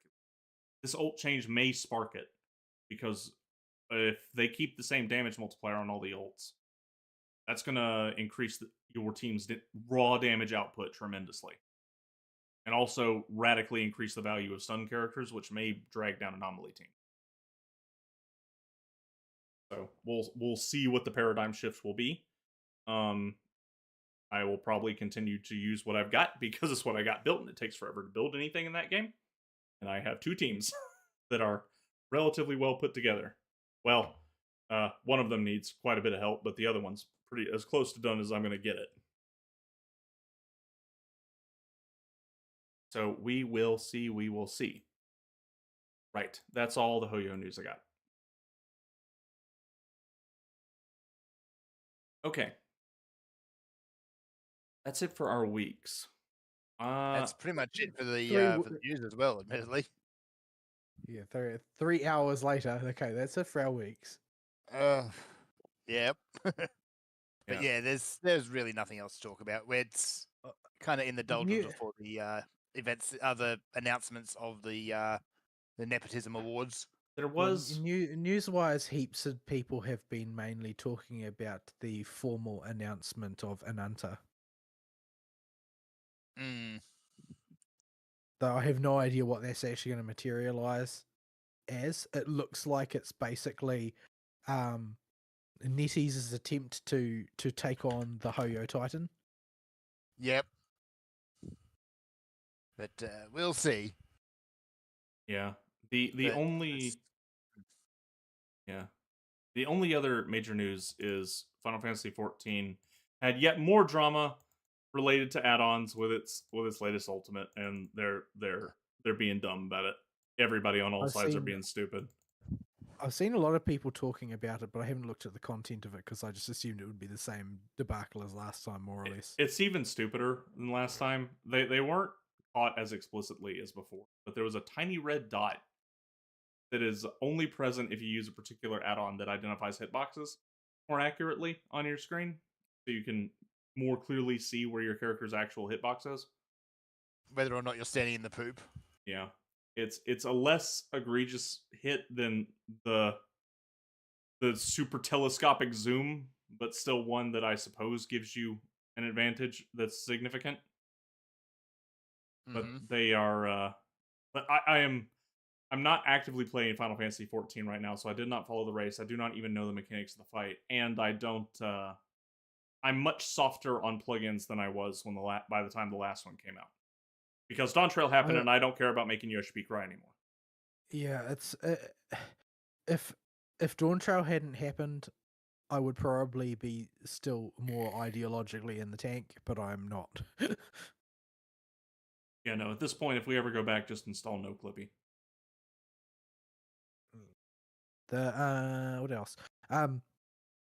The Girls Frontline 2 has come out, I guess, because people are making a big deal about it. A lot of people are assuming that it's going to cause the birth rate to crash even further because it has so much waifu stuff in it.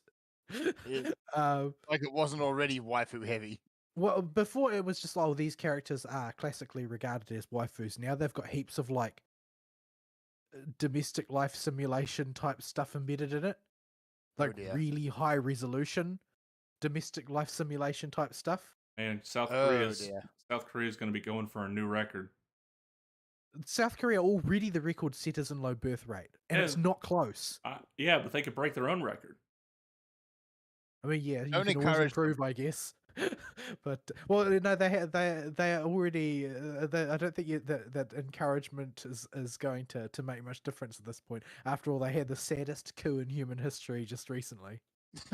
the 48-hour martial law, or it wasn't even 48 hours. I think it only lasted like 12. Heaps of people were posting on Twitter that even Kaya did better than this from Blue Archive. Oh.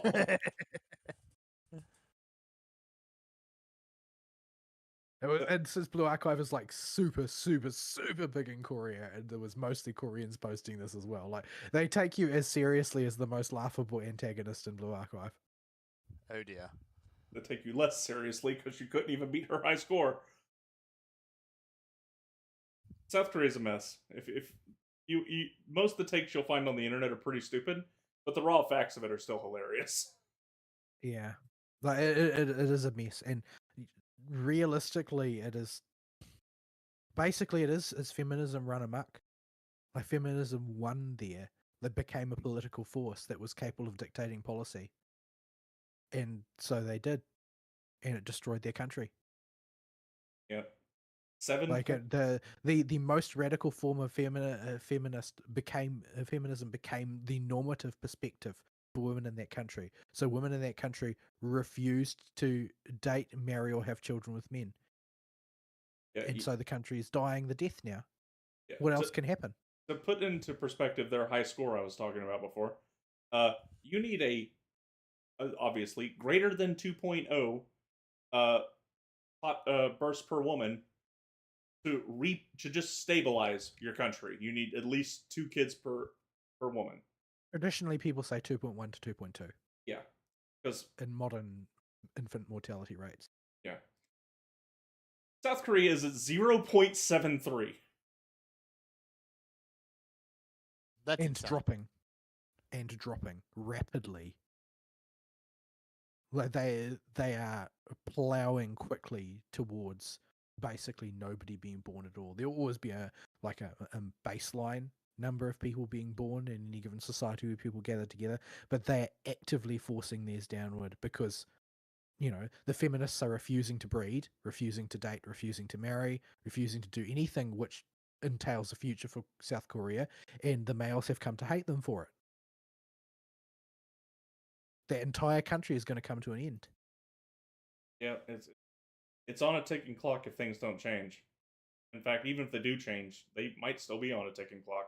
That's a huge bubble in your population that's going to cause all kinds of issues that can wreck shop. Yeah, even if they turn around now, it might be too late Yeah, that just because they're going to have such a rapidly aging population. yeah, then that's a whole lot of an aging population that's going to do everything it can to make sure it gets its gibs for any form of retirement or pension like programs they may have. Well, Koreans generally, when they make a decision on something, they tend to be a bit extreme about it, so they may just exterminate all the old people. Possibility. They are crazy. They did make Blue Archive. All right, and that's all we got for news. Unless Fern's got something. Fern's been kind of over there doing that quest, and we've been on Hoyo stuff that he hadn't played. So And you've been looking at my work laptop and just sort of staring into space because I'm so tired of work that my brain can't do anything. Yeah, so that's probably a good time to wrap it up. we're right at 3 hours. So we're a little bit over 3 hours, but almost on time. We didn't even talk about the tragedy of Fauna's departure. I thought we mentioned that last week. We did mention that last week. In like the outro.